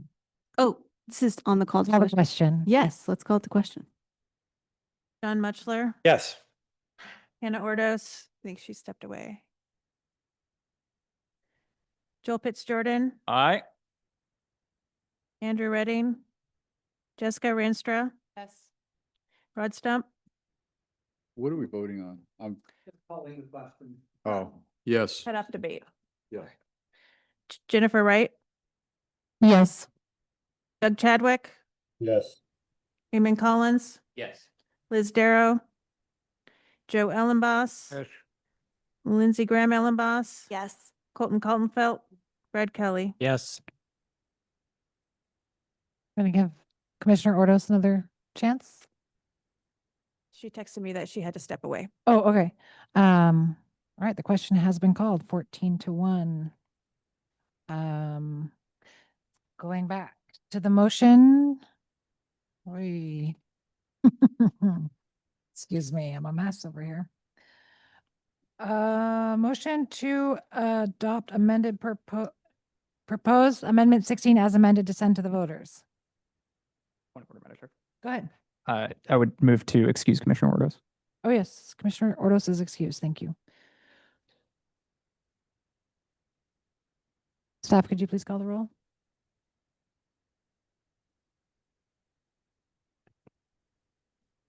Joel Pitts Jordan. Aye. Andrew Redding. Jessica Rienstra. Yes. Rod Stump. No. Jennifer Wright. Pass. Doug Chadwick. Yes. Eamon Collins. Yes. Liz Darrow. Yes.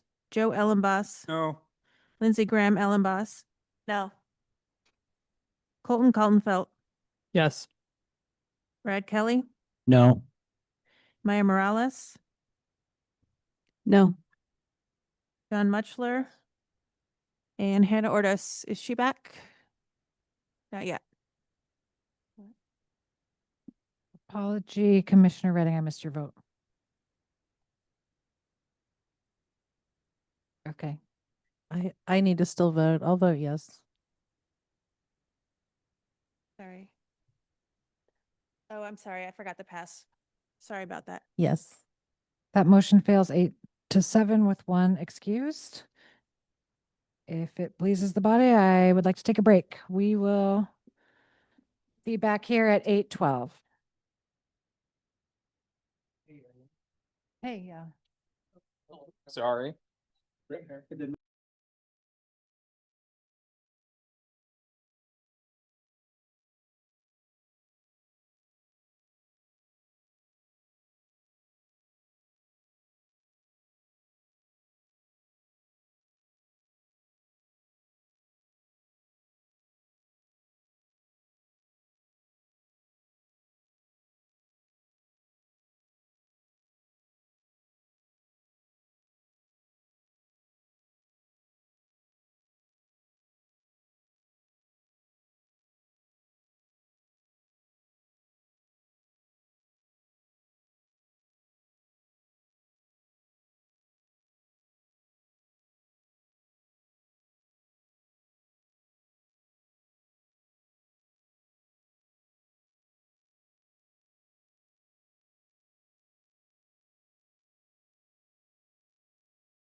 On one sec. Yes, I am calling this meeting back to order at 8:14. Next up is proposed amendment 25 from Commissioners Pitts Jordan, Lindsay Ellenboss, Ordos, and Wright on financial reporting requirements. Are there any public comments on amendment 25? Okay. Would any of the sponsoring commissioners like to speak to the amendment?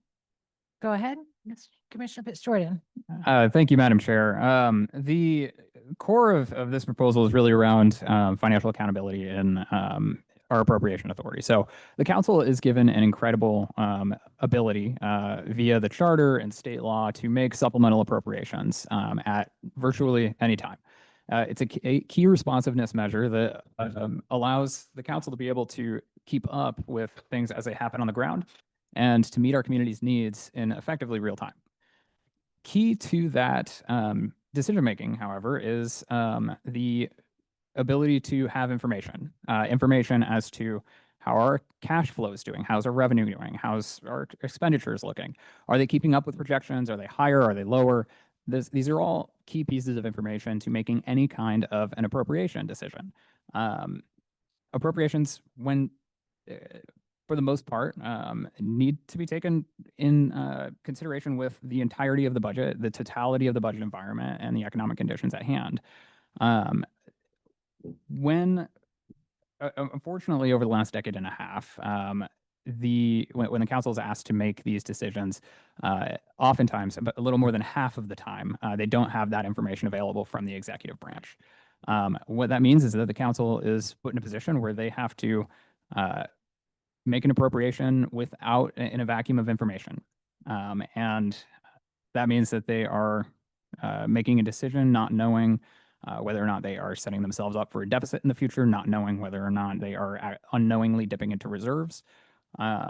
There is a tremendous amount of risk that comes from that aspect of not having the full information available. So this proposal really just seeks to make sure that when the executive branch is coming forward with a supplemental appropriation request, they have those quarterly reports that show our cash income, our total expenditures, and how they relate to how they were projected.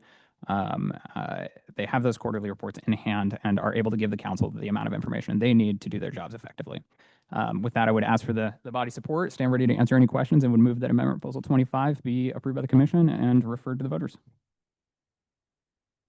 Second.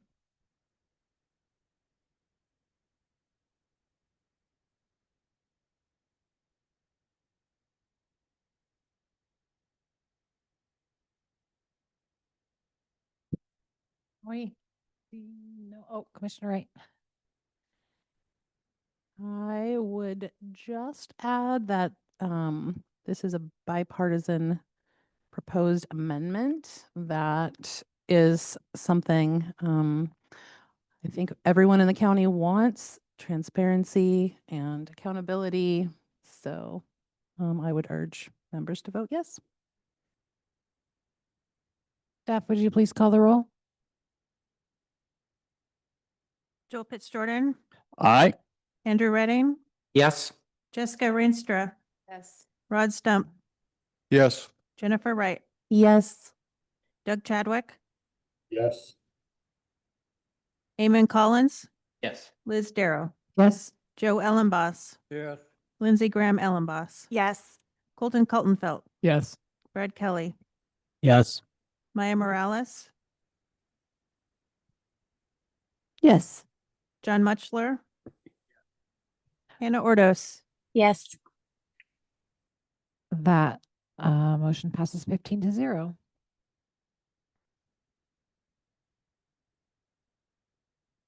Okay, moving on. Next is proposal amendment 26 from Commissioners Pitts Jordan, Darrow, Kaltenfeld, Rienstra, and Wright on performance audits.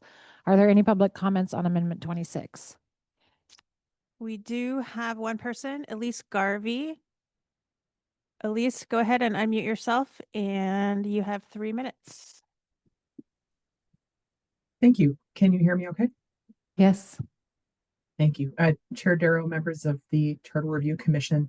My name is Elise Garvey, and I'm a member of the Advocacy Committee for the Association of Local Government Auditors, or ALGA. ALGA is a professional organization with more than 300 members and more than 2,500 individual members. Our membership includes elected or appointed auditors from cities, counties, utility districts, transit agencies, tribal governments, and more. I'm commenting today on number 26, establishing performance audits. We support the Charter Review Commission's efforts to establish independent performance audits in Whatcom County that follow the generally accepted government auditing standards. An independent performance audit function operating under standards plays a key role in effective governance and public accountability. The function also provides assurance to elected officials, residents, and management that resources are protected by strong management controls and practices, reports on the results and outcomes of programs and services, and helps ensure compliance with laws, policies, and procedures. As you consider voting on this, we at ALGA have resources such as a framework to create a new audit function and discussions of auditor independence that could help you design and build an audit function in Whatcom County. We will send a letter with links to those resources for you to review, and I and other advocacy committee members are available for questions. We understand the current language focuses on contracted services. We would also encourage consideration of some in-house capacity to conduct performance audits and manage contracted services to ensure that they meet standards. Thank you. Thank you. If there are no further public comments, would any of the sponsoring commissioners like to speak to this amendment? Commissioner Pitts-Jordan? Thank you, Madam Chair. We've seen a version of this proposal before. There have been some minor adjustments to the proposal to remove references to the concept of an office and insert references to a performance auditing process, and explicitly state that the process is conducted through service contracts rather through actual full-time equivalent employees. This is equivalent to how Snohomish County operates their performance auditing process. They do it implicitly, and we are just adjusting it here to do so explicitly, although it does not really alter the underlying concept, other than the fact that it just places a control on the overall expenditure concept and placing a control on making sure that the performance auditing process itself does not cost too much money. This commission has heard me talk before about the concept of and balance between responsive governance and responsible governance, that we are acting to meet our community's needs and address the challenges that it faces, but doing so deliberately, strategically, and as careful stewards of public resources.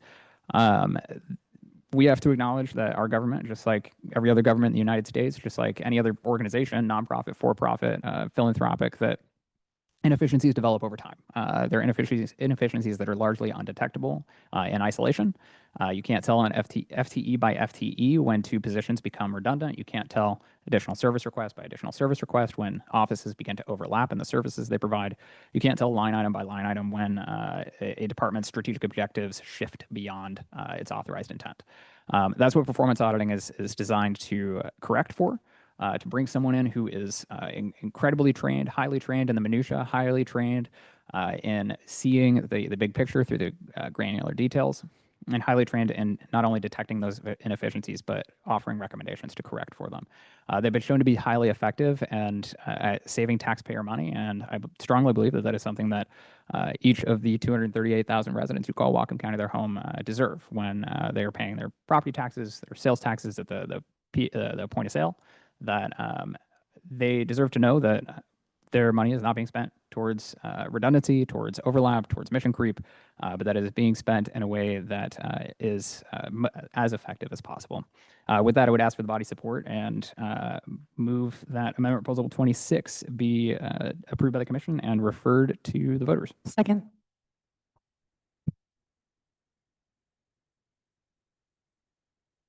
Oh, go ahead, Commissioner Ellenboss. Yes, Madam Chair. I remain fully in support of this concept, but I have some questions. In that conversation that I had with council members, and some of our previous conversation indicated that this office might be within the council or the legislative branch. Now, and the presumption was that it would be an in-house position. This has changed that, and I'm wondering how it works from the standpoint of current contracting system is administered out of the executive side.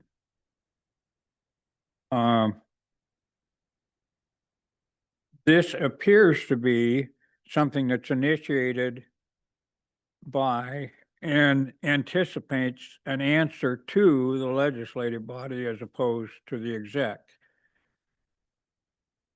Do we have some anticipation of the implementing language and the means by which it would be undertaken?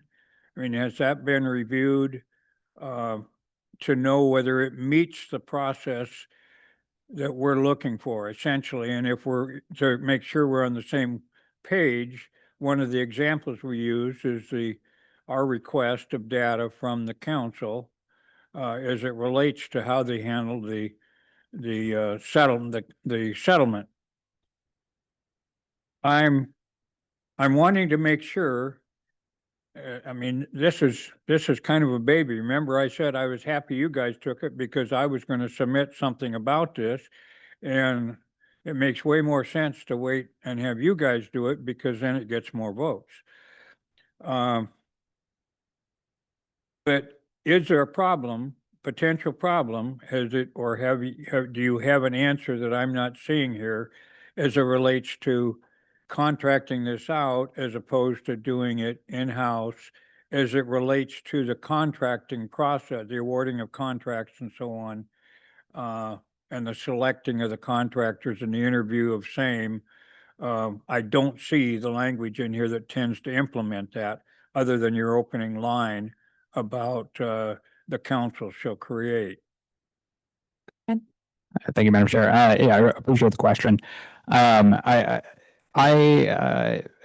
Just in short, I haven't found any issues with that, with the concept. I think I would look to Snohomish County's implementing ordinance and Snohomish County's processes and how they've typically gone about it, where, you know, they have an ordinance that says we would like to engage in a performance audit in this area. And I have not seen who they direct it to implementing the RFP, the request for proposals, going about interviews, but you know, going about the contracting process versus having actual full-time equivalent employees, it really doesn't just ensure that no matter the scale of performance audits that are being requested or that are being undertaken, that the amount of expenditure is kind of in line with that scale. When we have full-time equivalent employees who are undertaking performance audits, it's you know, they're there regardless of they're in their paid regardless of how many performance audits are being done. With a contract service, we have the ability to effectively again scale the amount of work. Commissioner Morales?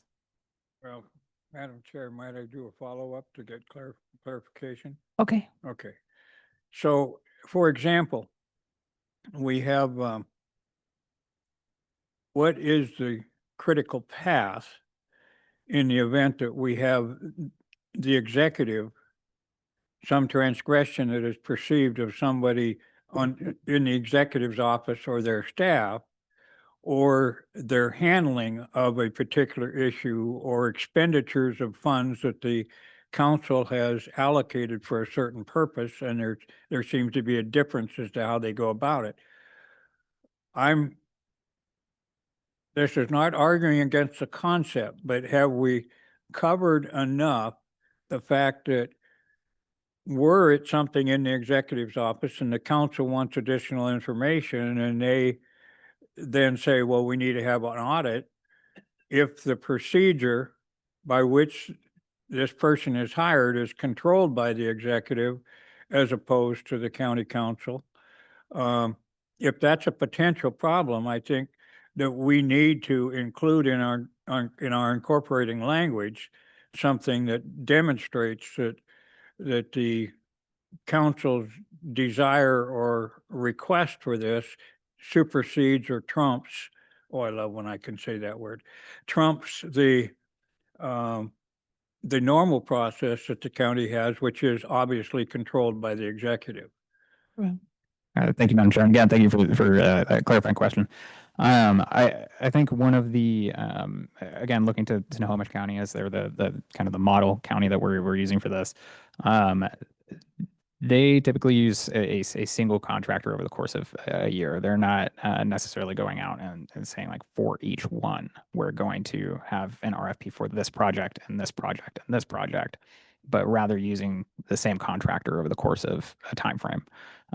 So I think that is, again, something that insulates the process a little bit, that it's not issue specific, but that it's rather looking for a contractor who is qualified and meets all of the qualifications outlined within the charter. Yeah, I think that is the ultimate thing is I think that for a lot of that would be covered in the implementing ordinance. I don't necessarily think that would be necessary in the charter language. Commissioner Morales? Thank you, Madam Chair. So for the sponsors of this, just a clarifying question here and a kind of a query. That down in towards the end of the adds a new section 2.80 part.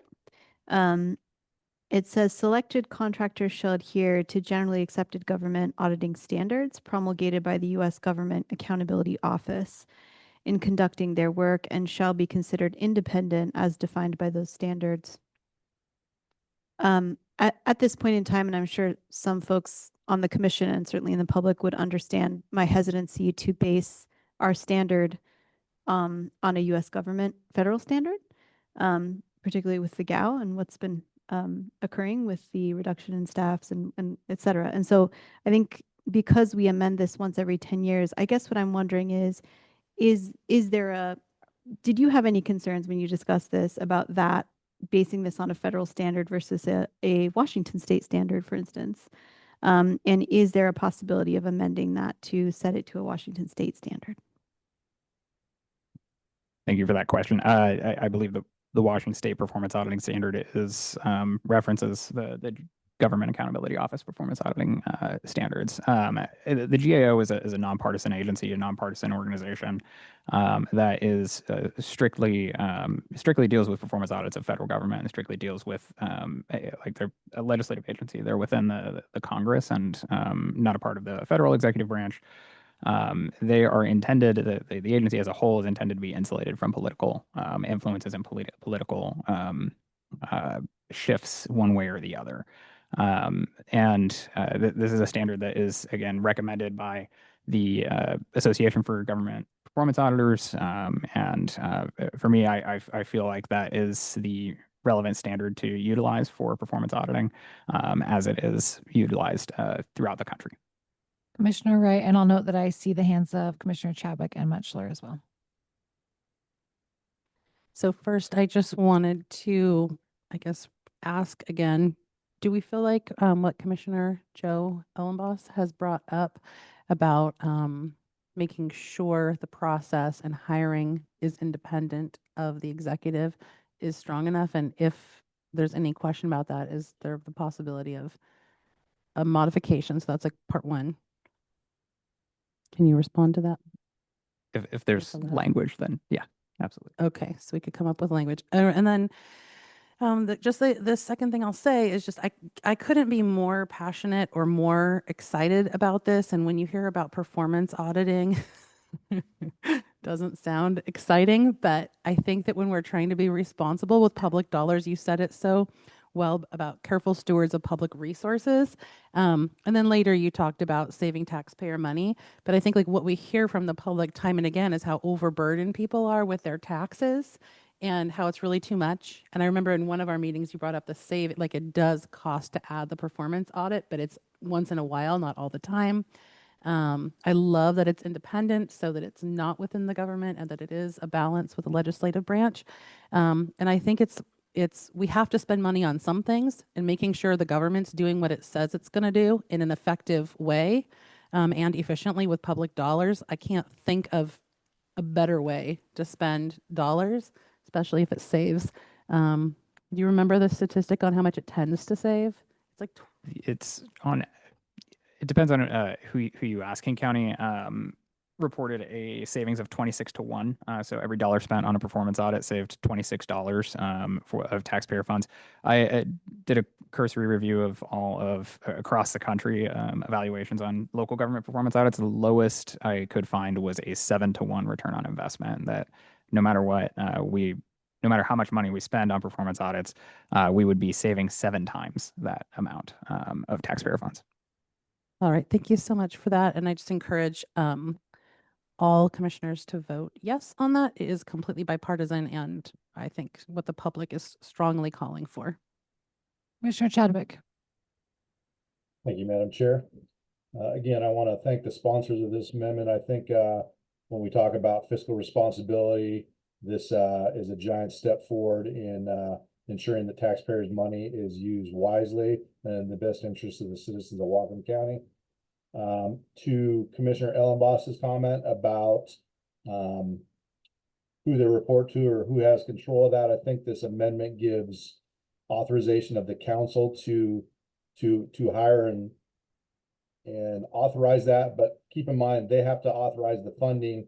The county executive is the only one that can sign a contract.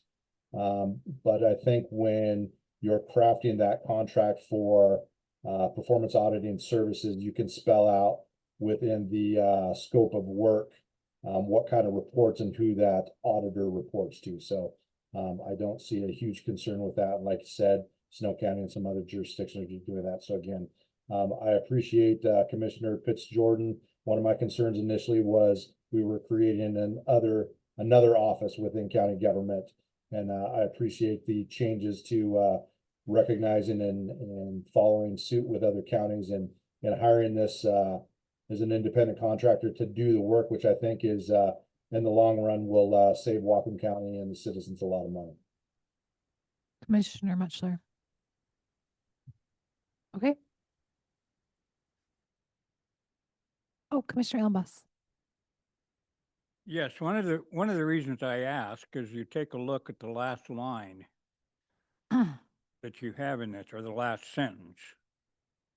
We're saying that the county council is going to establish this ordinance within the legislative branch, an independent audit situation. And yet we're requiring that the county exec shall report to the council on the implementation of the performance audit recommendations, including achieved cost savings and expected return on investment.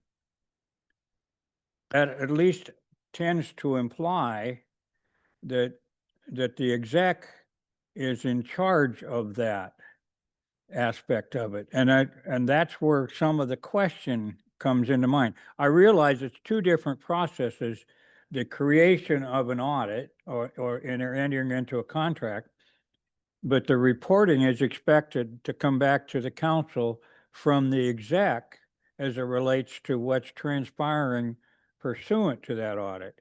And the implication there is that it may not be as clearly in the control of the council as we may want to have. So hence my questions. I mean, I would feel better. I mean, I realize that there are 2 different things, the creation of the audit and the report on the results of the audit. But I would rather see this in that type of language that's delineated in that last sentence. I would rather have that be part of the ordinance that the council creates rather than us doing that and creating some confusion as to who's got the authority to moderate what's transpiring. And as it relates to that concern, I might ask if you would consider striking that whatever follows county executive doing the reporting and so on that. And I mean, just striking that last sentence, beginning January 1st, 2029, and the rest of it. So I'm open to a response on that. Thank you, Madam Chair. And again, thank you for the question, raising that concern. Just to, clarify on the process and the intent of that last sentence. So once a performance audit comes back from the contractor, it goes to the council as a recommendation. And then the council renders a decision as to whether or not to take that recommendation. And at that point, it would shift to the executive departments as to implementation of the recommendation and actually going through and enacting the will of the council on that part. The last sentence there around the report from the county executive's office is really intended around taking a look at the performance audits that have been conducted, taking a look at the recommendations that have been made, and reporting to the council on their progress in enacting what has already been directed from them for the council. It's partly intended as a key part of making sure that we are tracking how much is being spent and how much is being saved. So it's really more of a progress report than any kind of control over any process. Commissioner Ordos? So I understand what Commissioner Ellenboss is trying to say. Could I recommend this in that last sentence? Would it make more sense, the intention, Commissioner Pitts Jordan, that you indicated, if it said beginning January 1st, 2029 and biennially thereafter, the county executive shall report back to the council on the implementation of performance audit recommendations, yada, yada, yada. I think that would make sense. Commissioner Wright? Oh, were you done? I'm sorry, Commissioner Ordos. Yeah, Okay. Thank you. Bye. I love that. And I was kind of working on it too. So then what if it said shall report back to the council on the approved implementation? I guess I was going to say, what I was going to say was the county executive shall report to the council. Oh, shall report on the, just saying that like the council had approved it somewhere in there. Getting in that the council approved it, that step you talked about, it might just make it more clear. And then including what Commissioner Ordo said. I can't quite get the words right, but I think maybe it would be very clear if we did that. Just suggesting some language here. Shall report back to the council on the implementation of approved performance audit recommendations. Beautiful. Yes, please. Commissioner Coltonfeld, did I see your hand? No? Okay. Is that an accepted amendment? I mean, is that It's not- is that an amendment from Hannah that we need a second and approve? I thought it was a friendly. I would motion to amend as such to insert or to that for that last sentence to read beginning January 1st, 2029 and biennially thereafter, the county council shall report back to the county executive shall report back to the council on the implementation of approved performance audit recommendations, including achieved cost savings and expected return on investment. Commissioner Ordos? That is exactly once Commissioner Wright indicated what she was trying to do, adding approved was exactly what I was going to recommend. So perfect. Okay, so to clarify, this is all very friendly. Can we just fold that right in? And I would ask that staff call the roll. Madam Chair, Yeah.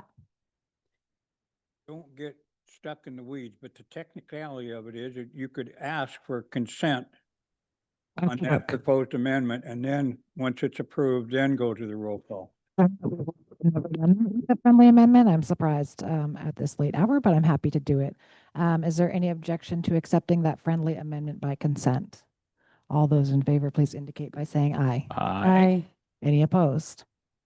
Groovy. Okay, so we have a motion to approve amendment proposal 26 as amended to send to the voters. Can you please call the roll? Andrew Redding, Yes.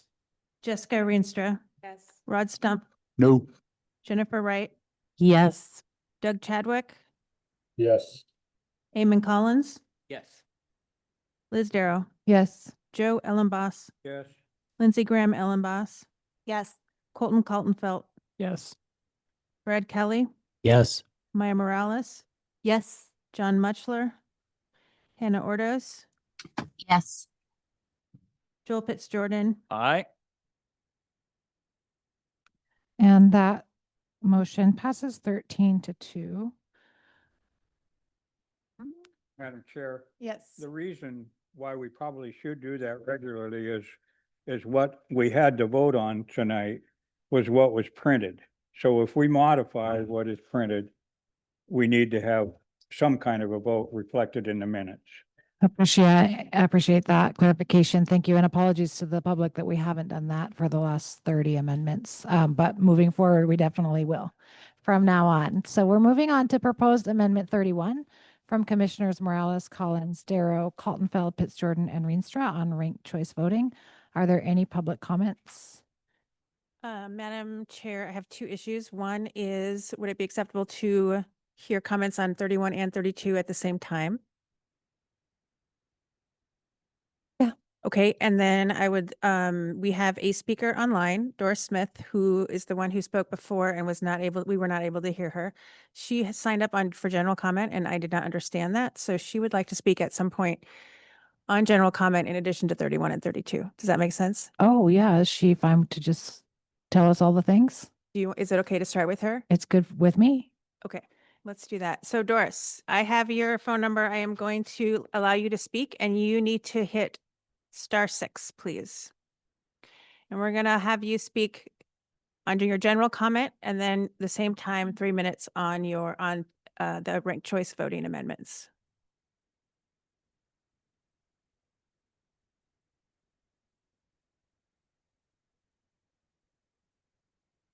Hi, can you hear me? Yes. Yes. Okay, so I wanted to, under the general comments, give a suggestion about our preamble to the charter. The present preamble has a phrase, it says, "We, the citizens of Whatcom County, in order to have a government which advances justice, inspires confidence, and fosters responsibility, do adopt." And then it goes on. And I wanted to suggest that it would say, "We, the citizens of Whatcom County, in order to have a government of the people, by the people, and for the people, do adopt this charter," essentially.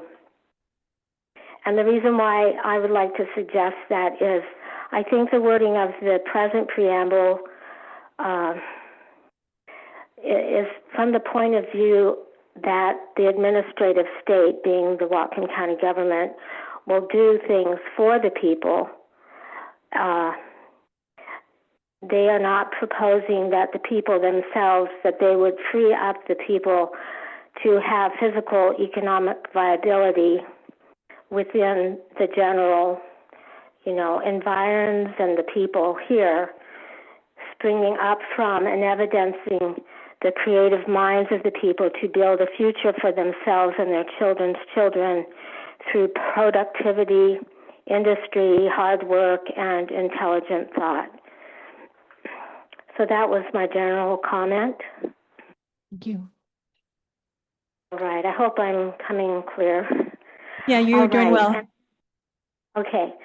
About the next amendment, which is going to bring in ranked choice voting, I wanted to say that America has operated on a well-understood and relatively uniform election system that has been implemented for over 200 years to support our constitutional republic. And I oppose ranked choice voting in every way and support the return of elections to the easier systems that have worked for centuries in order for us to have fair elections. And along with this, I noticed that the discussion in government circles, such as tonight, tends to view the machinery of government as a self-unit that has no source of money other than taking it from the people who they assume are working at companies or in enterprises which are productive, making or producing energy and items which is needed for mankind in general and in this area. And that I think the government's purpose should be to unleash the human potential of the people who elected them, not to aggrandize itself while the people are reduced to little. And that the ranked choice voting confuses the public, and it will increase the machinery of government, so it will increase costs and increase the government as an entity itself. And those are my comments. Thank you. Thank you.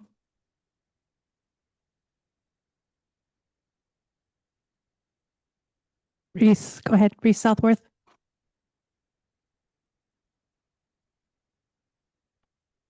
Hello, my name is Reese Taylor Southworth. You just need to speak directly into the, How's that? is that okay? Go ahead. Can you hear me? Yes.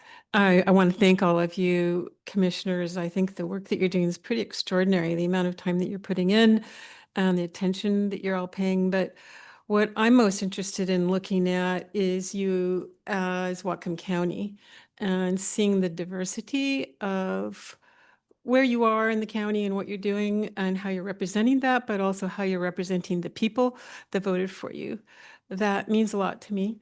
My family's been in this county for 125 years, I think it is.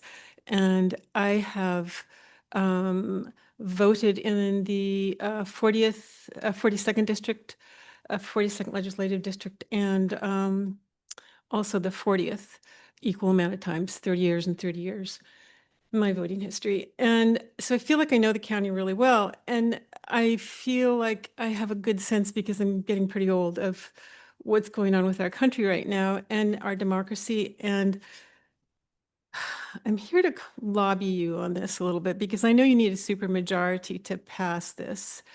And that means a couple of you. I'm looking at you, see if you're looking back at me. I am really worried about our country's lack of voter turnout in relation to some of the other democracies. I feel like we in Whatcom County kind of represent that also. I feel like our two-party system hasn't evolved to match us. I feel like we need to come into the 21st century on this, and I know it's tricky. I feel like I'm asking you to all vote for the metric system or something. And I didn't get a laugh out of that. That was supposed to be funny. It's like, I know how odd it seems and how difficult it seems and how different. And as Americans, we really like to do things our way. We are very successful. We've been very successful. What I want us to be more successful at is voter turnout. 40% of our country doesn't vote. And that's just in the 4-year elections. What about the 2-year elections? It even feels worse. And I don't think Whatcom County, we have succeeded in much better than that. I feel like there are a lot of people just don't feel like they have a choice of who to vote for, that their issues aren't being heard. And I've worried about that for many, many years. When I lived in the county, I ran into people who didn't fit into either of the major parties, and they didn't know what to do about it. And when they tried to vote third party, as it's called, their votes disappeared. It happened to me one time. There was somebody I really wanted, and I decided, oh, I'm gonna vote for him anyway. They seemed to, I was a lot younger. I wouldn't do it now. That I threw my vote away, and I did throw it away. But if I'd had ranked choice voting, I could have voted for him first. Thank you for your comments. Your time is up. I'm Him sorry. first, and this person I voted for second would have probably won. And this would be a fairly different country right now. I hope that you'll consider some neutrality, some nonpartisanship in this issue, because I think it's a nonpartisan issue. Thank you. John Westerfield.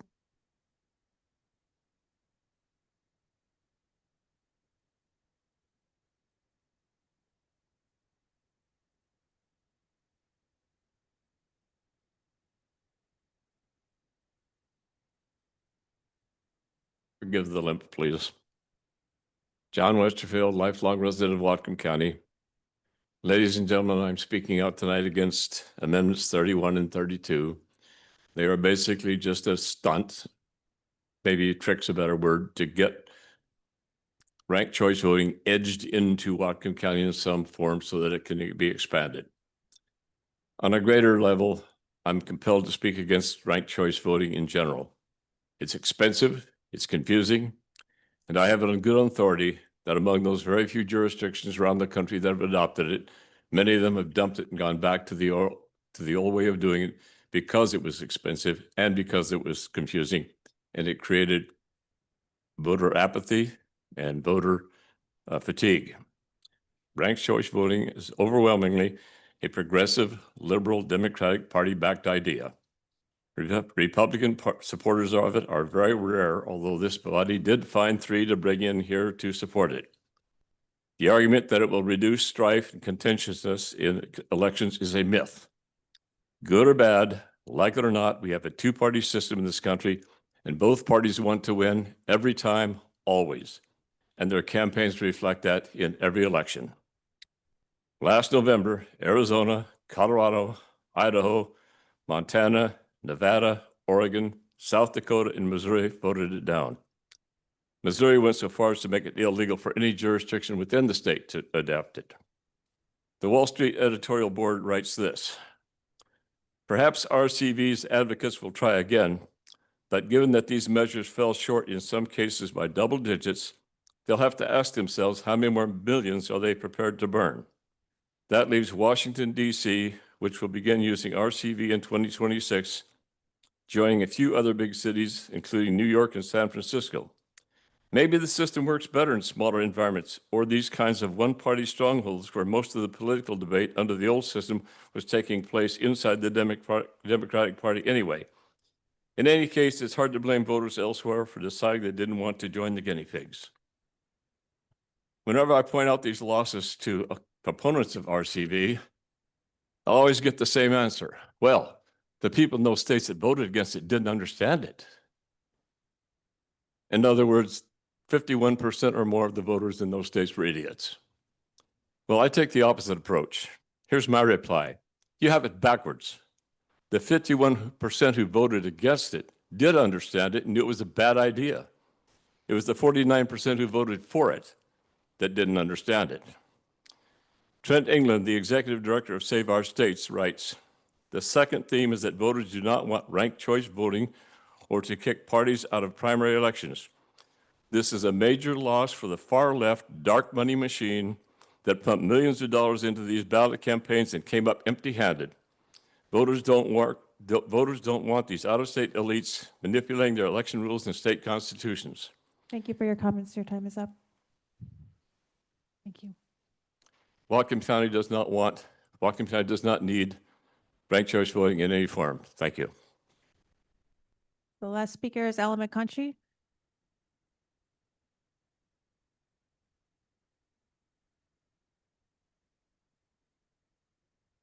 Hello, I'm Al McConkey, born and raised here in Whatcom County, and I am the founder of the Whatcom County Chapter of Fair Vote. I want to thank you all for the consideration you're giving to Amendment 31 and 32 tonight. You've heard so much about ranked choice voting on both sides. I won't try to repeat anything. I won't try to refute anything. You've heard it all. I know you're thinking about it. I'm going to try to mainly talk about stuff that's new tonight. I know it's late. Especially Amendment 31, it has a legal review from Fair Vote National. It is model language that is currently used and is not being repealed in jurisdictions all across the country. We're ready to vote on it. Our voters want the chance to vote on it, whether we're a 49 or a 51, we'll see. We just want a chance to vote. So we've talked about also how those reforms for the county council in particular would solve a lot of the concerns that those of you had about the at-large seats earlier tonight. Again, I urge you to consider that. But specifically, I want to talk a bit about the pieces we haven't really covered, which is what ranked choice voting would do for the Charter Review Commission elections itself. So that's part of 31, but it was also the bulk of 32. I encourage you not to just think of especially 32 as just a test case. I would say think of that as the Charter Review election process also desperately needs reform. I'm probably not making any friends by saying that's a system that has got problems, and yet it elected all of you. You all deserve the seats that you earned. You all campaigned hard for it. You all have the endorsement of the voters in your districts. But I also humbly would argue that you all got your seats through quite a bit of luck that was out of your control. Had more candidates run in your districts that were of the same ideology as you, the voters could have split the votes, would have thrown all of the seats in your districts to someone who you completely didn't support. It's all due to these flaws in the current system of block voting, which is what we use uniquely for the charter review process. Block voting, where each voter gets 3 votes. That also doesn't sound very American. I think it's 1 voter, 1 vote. It also seems to be, from what I'm seeing, illegal under state law, RCW 29A.24.010. Actually, this seems to be in conflict with block voting. But let me explain a little bit about the problem. Like, imagine theoretically a district that was 49% townies and 51% rural people. Under the block voting, if 3 candidates of each group ran, that 51% could win all 3 seats. We're kind of seeing that already.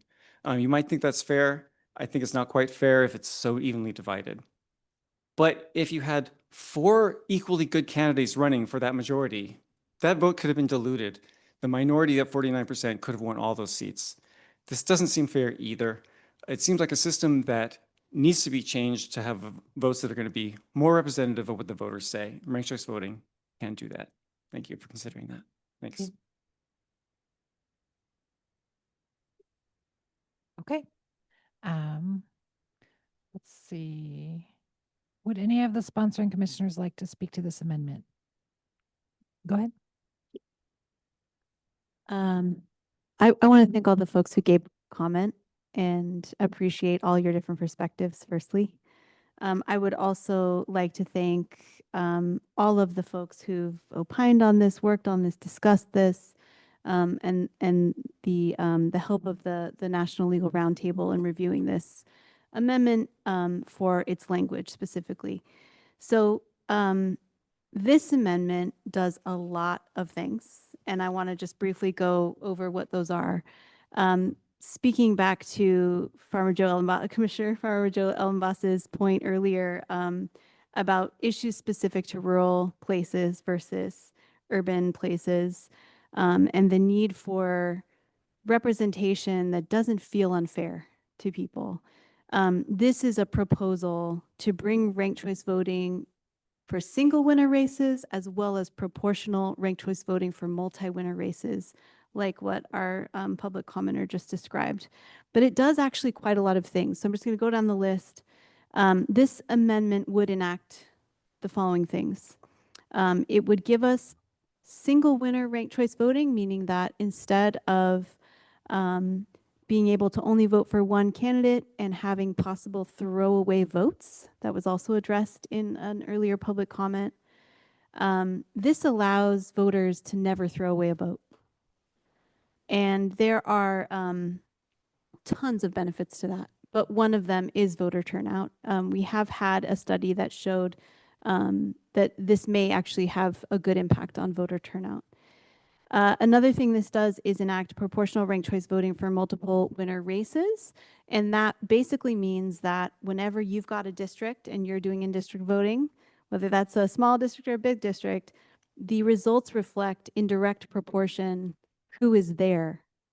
The results are reflected. So if you've got, 30% Republicans and you've got 40% independents, right? And you're going to end up with seats for each of those, even if they don't actually have the ability to gain a simple majority in regular plurality. Sorry, you guys, plurality majority rules the way that we have.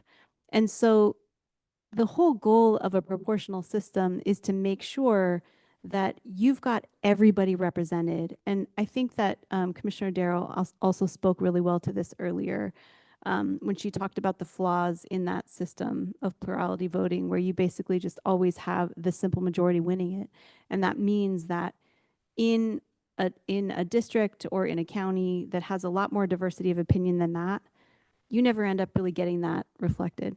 And so with these issues of feeling like we've got these 2 at large, we've got these 5 districts, we've got questions around how to do this so that it's proportional, this particular amendment would solve some of those things. The other thing this does is remove the primary elections. Now, it is true that a lot of parties, partisan folks who are very interested in the 2-party system and super invested in that and that only, often do have resistance to getting rid of primaries because primaries do offer some control. However, in Washington State, we have a top 2 primary anyway, and so we sort of have a step towards this. The great thing about getting rid of primaries is that it becomes not redundant. When you're using ranked choice voting anyway, you kind of already have an instant runoff system going on. And so if you get rid of primaries, it just makes your voting system more efficient when you're using ranked choice voting anyway. And so this amendment proposes to do that, to just make the system more efficient. There are a few positions that may still be required to have primaries with our current state law, and maybe that would change, but that's what this does. This also changes our districts. So what would essentially happen is that in order to get that perfect number of 3, there's sort of a bare minimum of 3 that is really needed to create a good proportional system. We would shift our districts from 5 to 3. And that means that we would then elect 3 members per district. What that would do is create a different sort of larger representation. So instead of your district just having 1 person representing, there'd be 3. And among those 3, there'd probably be people of different parties. So Bellingham is a really interesting example of this. Bellingham actually does have a minority of independents, libertarians, and really conservative and / Republican voters, but pretty much never is able to give those folks a seat. Not never, but it's rare. And so if you look at, for instance, Bellingham City Council, there are no Republicans sitting on that council. The reason for that is because we have, we have this sort of simple plurality voting style where winner takes all, and you don't get a choice and you can't rank. And so in the end, there's no proportionality, and we end up with a majority rule situation where even though we've got Republicans, conservatives, libertarians living in the city of Bellingham who might really like a representative on the council, they don't get it. If we look at our county, we might see ourselves slowly edge that direction. And so this plan would get rid of the 2 at-large seats, move to those 3 districts, and enact 3 people in each district so that it becomes really proportionally representative of everybody who's in those districts. The other thing that this would do is create an actual transition commission. And so this was specifically why it was important to get this reviewed by a legal roundtable and just make sure that all of the language in there kind of made sense. And the reason that I put that in there and kind of made this new constructive law for a transition commission is because what I kept hearing on this commission was a lot of worry about the specifics and wanting transparency and wanting accountability and wanting inclusion of the people in all of these decisions. And so what is actually here is a slight change to what was originally proposed. So instead of having 3 members of the public, it actually is 5. And it's 1 member of the public from each district that would sit on this commission. I'm sorry, 1, yes. So there'd actually be 5 members of the public here, in addition to the council members and the auditor, et cetera. So essentially what that would do is help our entire county watch this transition, bring transparency from our simple plurality voting style that we have now into this new style of voting, and make sure that everybody had input, make sure that we discussed this publicly and openly, and that there was a whole commission of folks making these really important decisions together instead of in back rooms. And so that was the idea of that. I also want to open this up to other co-sponsors to give their thoughts about this proposal and why they signed on. Madam Chair. Yes. Right to a point of personal privilege. Go ahead. Votes and decisions matter. I started at 5 o'clock this morning. I got here about 7 minutes late. We're already 10 minutes over the contract that we established with ourselves and the public. We've exceeded the 120 minutes in old business, and we've exceeded the 3 hours for the meeting. in that vein, I didn't realize filibustering was going on in Whatcom County, but it appears to be. So I would ask, one, for enforcement of the orders of the day, and secondarily, to attempt to aid with that, I would call the question, move that we limit debate, and we immediately go to a vote. With respect, this is the single biggest topic that the public has given input on, followed by the desire to have more fair representation and to get rid of the 2 at-large districts, which this proposal also does. Madam Chair, it is not up to your opinion. It is what our rules are. And as it relates to that, this has had more input than anything else. So I reiterate, my request is that we curtail debate on this and go to a vote, or that we adjourn, one or the other, because we're well past the time frame that we voted to approve. Madam Chair. We never voted to approve a 9 PM timeframe, but I hear you that you'd like to limit debate. You have, what you have, you've allocated a time frame for each one of these things that adds up to 3 hours. We've gone Okay. well over time on everything that we've talked about here tonight. Go ahead, Commissioner Morales. I just wanted to note that actually we technically haven't transitioned the floor and I do still have the floor here. And what I would say is that I Goes to a point of personal privilege, Madam Chair, to come on. you've made your point, Commissioner, and I think what I'd like to say about that is that I haven't even had a chance to make my motion. So I'd love to make a motion. I would motion to pass this Amendment 31. And I would also appreciate there to be discussion by co-sponsors and anybody else who's interested in discussing it. And so I motion that we pass Amendment 31. Thank you. I will second the motion. If the chair's not going to recognize my request and my motion as it relates to that request, compliance with the orders of the day, then I have to accept that this body is not willing to comply with the situation. And we have listened to a filibuster, and we have listened to more time on this issue than any other issue. And maybe I'm the only one that's made up my mind, but I'm decidedly against it for many of the reasons put forth, okay? Okay. I'm prepared to vote no, and I'd like to have that opportunity. If I walk out the door, which I'm about to do, because I still have plenty of duties to perform yet today before it gets dark. So I request that we follow the orders of the day. Legitimate request supersedes any of the other stuff that's there. Okay, and I made a motion that we limit debate. And I think that the next thing you have to do is take a vote on that. With respect, this is the order of the day, so I'm just confused on what exactly it is that you're saying. Our agenda are the orders. Yes, and we're now on proposed amendment 31. We've got one amendment after this one. So we're following the agenda. I'm just confused on what you're asking. You'd like to limit debate. We are past the time frame that we authorized. When we approved the agenda, we approved 3 hours.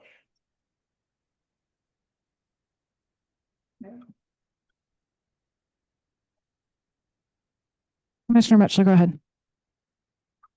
Commissioner Almas is correct that if we want to go late, there had to be a motion and the approval by the majority of the council to suspend our rules and go late.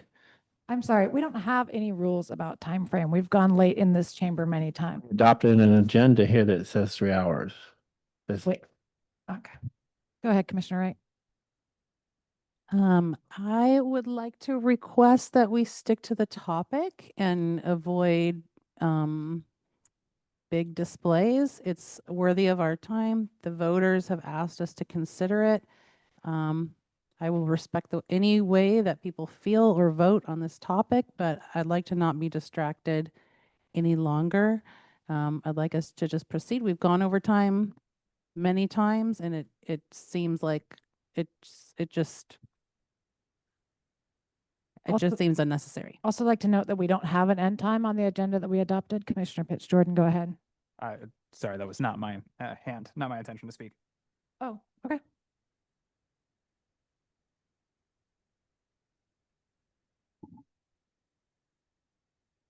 Can we move to discussion? We're in discussion right now. We have a motion and a second.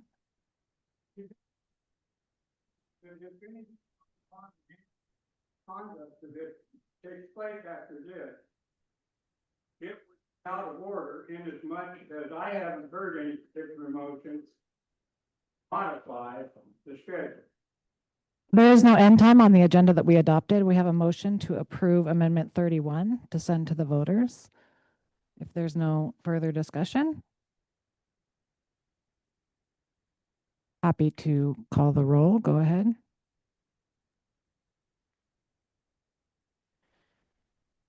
Jessica Rienstra, Yes. Rod Stump, No. Jennifer Wright, Yes. Doug Chadwick, No. Eamon Collins, Yes. Liz Darrow, Yes. Lindsey Graham Ellenboss, No. Colton Kaltenfeld, Yes. Brad Kelly, No. Maya Morales, Yes. John Mutchler, No. Hannah Ordos,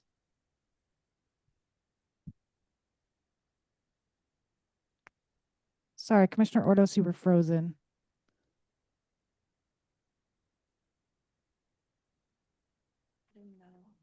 Got it. Thank you. Joel Pitts Jordan, Aye. Andrew Redding, Yes. Commissioner Ellenboss, did you want to vote? The motion was to approve Amendment 31 to send to the voters. That motion fails 8-7. Moving on and requesting once again that commissioners give the same amount of time and respect to each of these as we have throughout the evening, and that we did not have the time divided up at all on our agenda. So please stick to the topic and we can get through this. We have proposed Amendment 32 on ranked choice voting for Charter Review Commission elections from Commissioner Pitts Jordan, Collins, and Kaltenfeld. We've already gone through the public comment, and so would you like to speak to the amendment? Thank you, Madam Chair. I'll keep it very brief. I think we've heard, broadly speaking, about the amount of hope that people have for a ranked choice voting system, and we've also heard an amount of understandable apprehension for it. I brought this amendment forward really as a intended compromise to be able to fulfill everyone's considerations here and make sure that we have the ability to test out this system, pilot the system, in a way that is fiscally responsible. This version includes a null and void clause that allows the county council an off-ramp if the time comes and the fiscal environment is not in a place where it would be fiscally responsible to implement a pilot program. Then the county council has the ability to back out and say, and it would revert back to the system as it currently stands. I would also point out this is a true pilot, as the language just says for 2034. If the commission wishes to continue using ranked choice voting for the 2044 commission or beyond, it would need to be reaffirmed by the commission as well as the voters. I strongly believe that I think we've heard that folks would like to see the ability to vote on this kind of a system, and I would ask for the body's support and move that amendment proposal 32 be approved by the commission and referred to the voters. I will second that motion. Okay, go ahead, Commissioner Kaltenfeld. Yeah, I'm not going to add anything else other than to express my appreciation to our colleagues, to the community for the input that they've provided, and especially to our colleagues for the good faith effort that they've gone through to work with us on this, and to the advocates as well who have laid a lot of groundwork. So kudos to everybody, and appreciate the work we've done on this. Seeing no further comments, we have a motion to approve Amendment 32 to send to the voters. Staff, would you please call the roll? was there a second on this one? Yeah, the second is Commissioner Thank you. Kaltenfeld. Rod Stump, No. Jennifer Wright, Yes. Doug Chadwick, No. sorry, no, is that? No. Thank you. Eamon Collins, Yes. Liz Darrow, Yes. Joe Ellenboss, Lindsey Graham Ellenboss, No. Colton Kaltenfeld, Yes. Brad Kelly, No. Maya Morales, Yes. John Mutchler, Hannah Ordos, No. Joel Pittsjordan, Aye. Andrew Redding, Yes. Jessica Rienstra. Yes. That motion fails 8-7. And that's all we've got under old business. Under new business, I want to thank Commissioner Kelly for bringing the cookies tonight. That was really kind of you. Is there anything else from commissioners tonight? Go ahead, Commissioner Wright. Never mind. Okay. The next meeting will be on Monday, June 16th at 6 p.m. at the Garden Room, which is over there. Hoping we can keep it together, even though that is expected to be a long meeting. A reminder that we've all taken an oath of office to respect each other in the process. So please stick to that. Can I have a motion to adjourn? So moved. Second. Second. Any opposition to approving by consent? Okay, by saying aye. Aye. Any Aye. opposed? Meeting is adjourned at 9:20. To do what?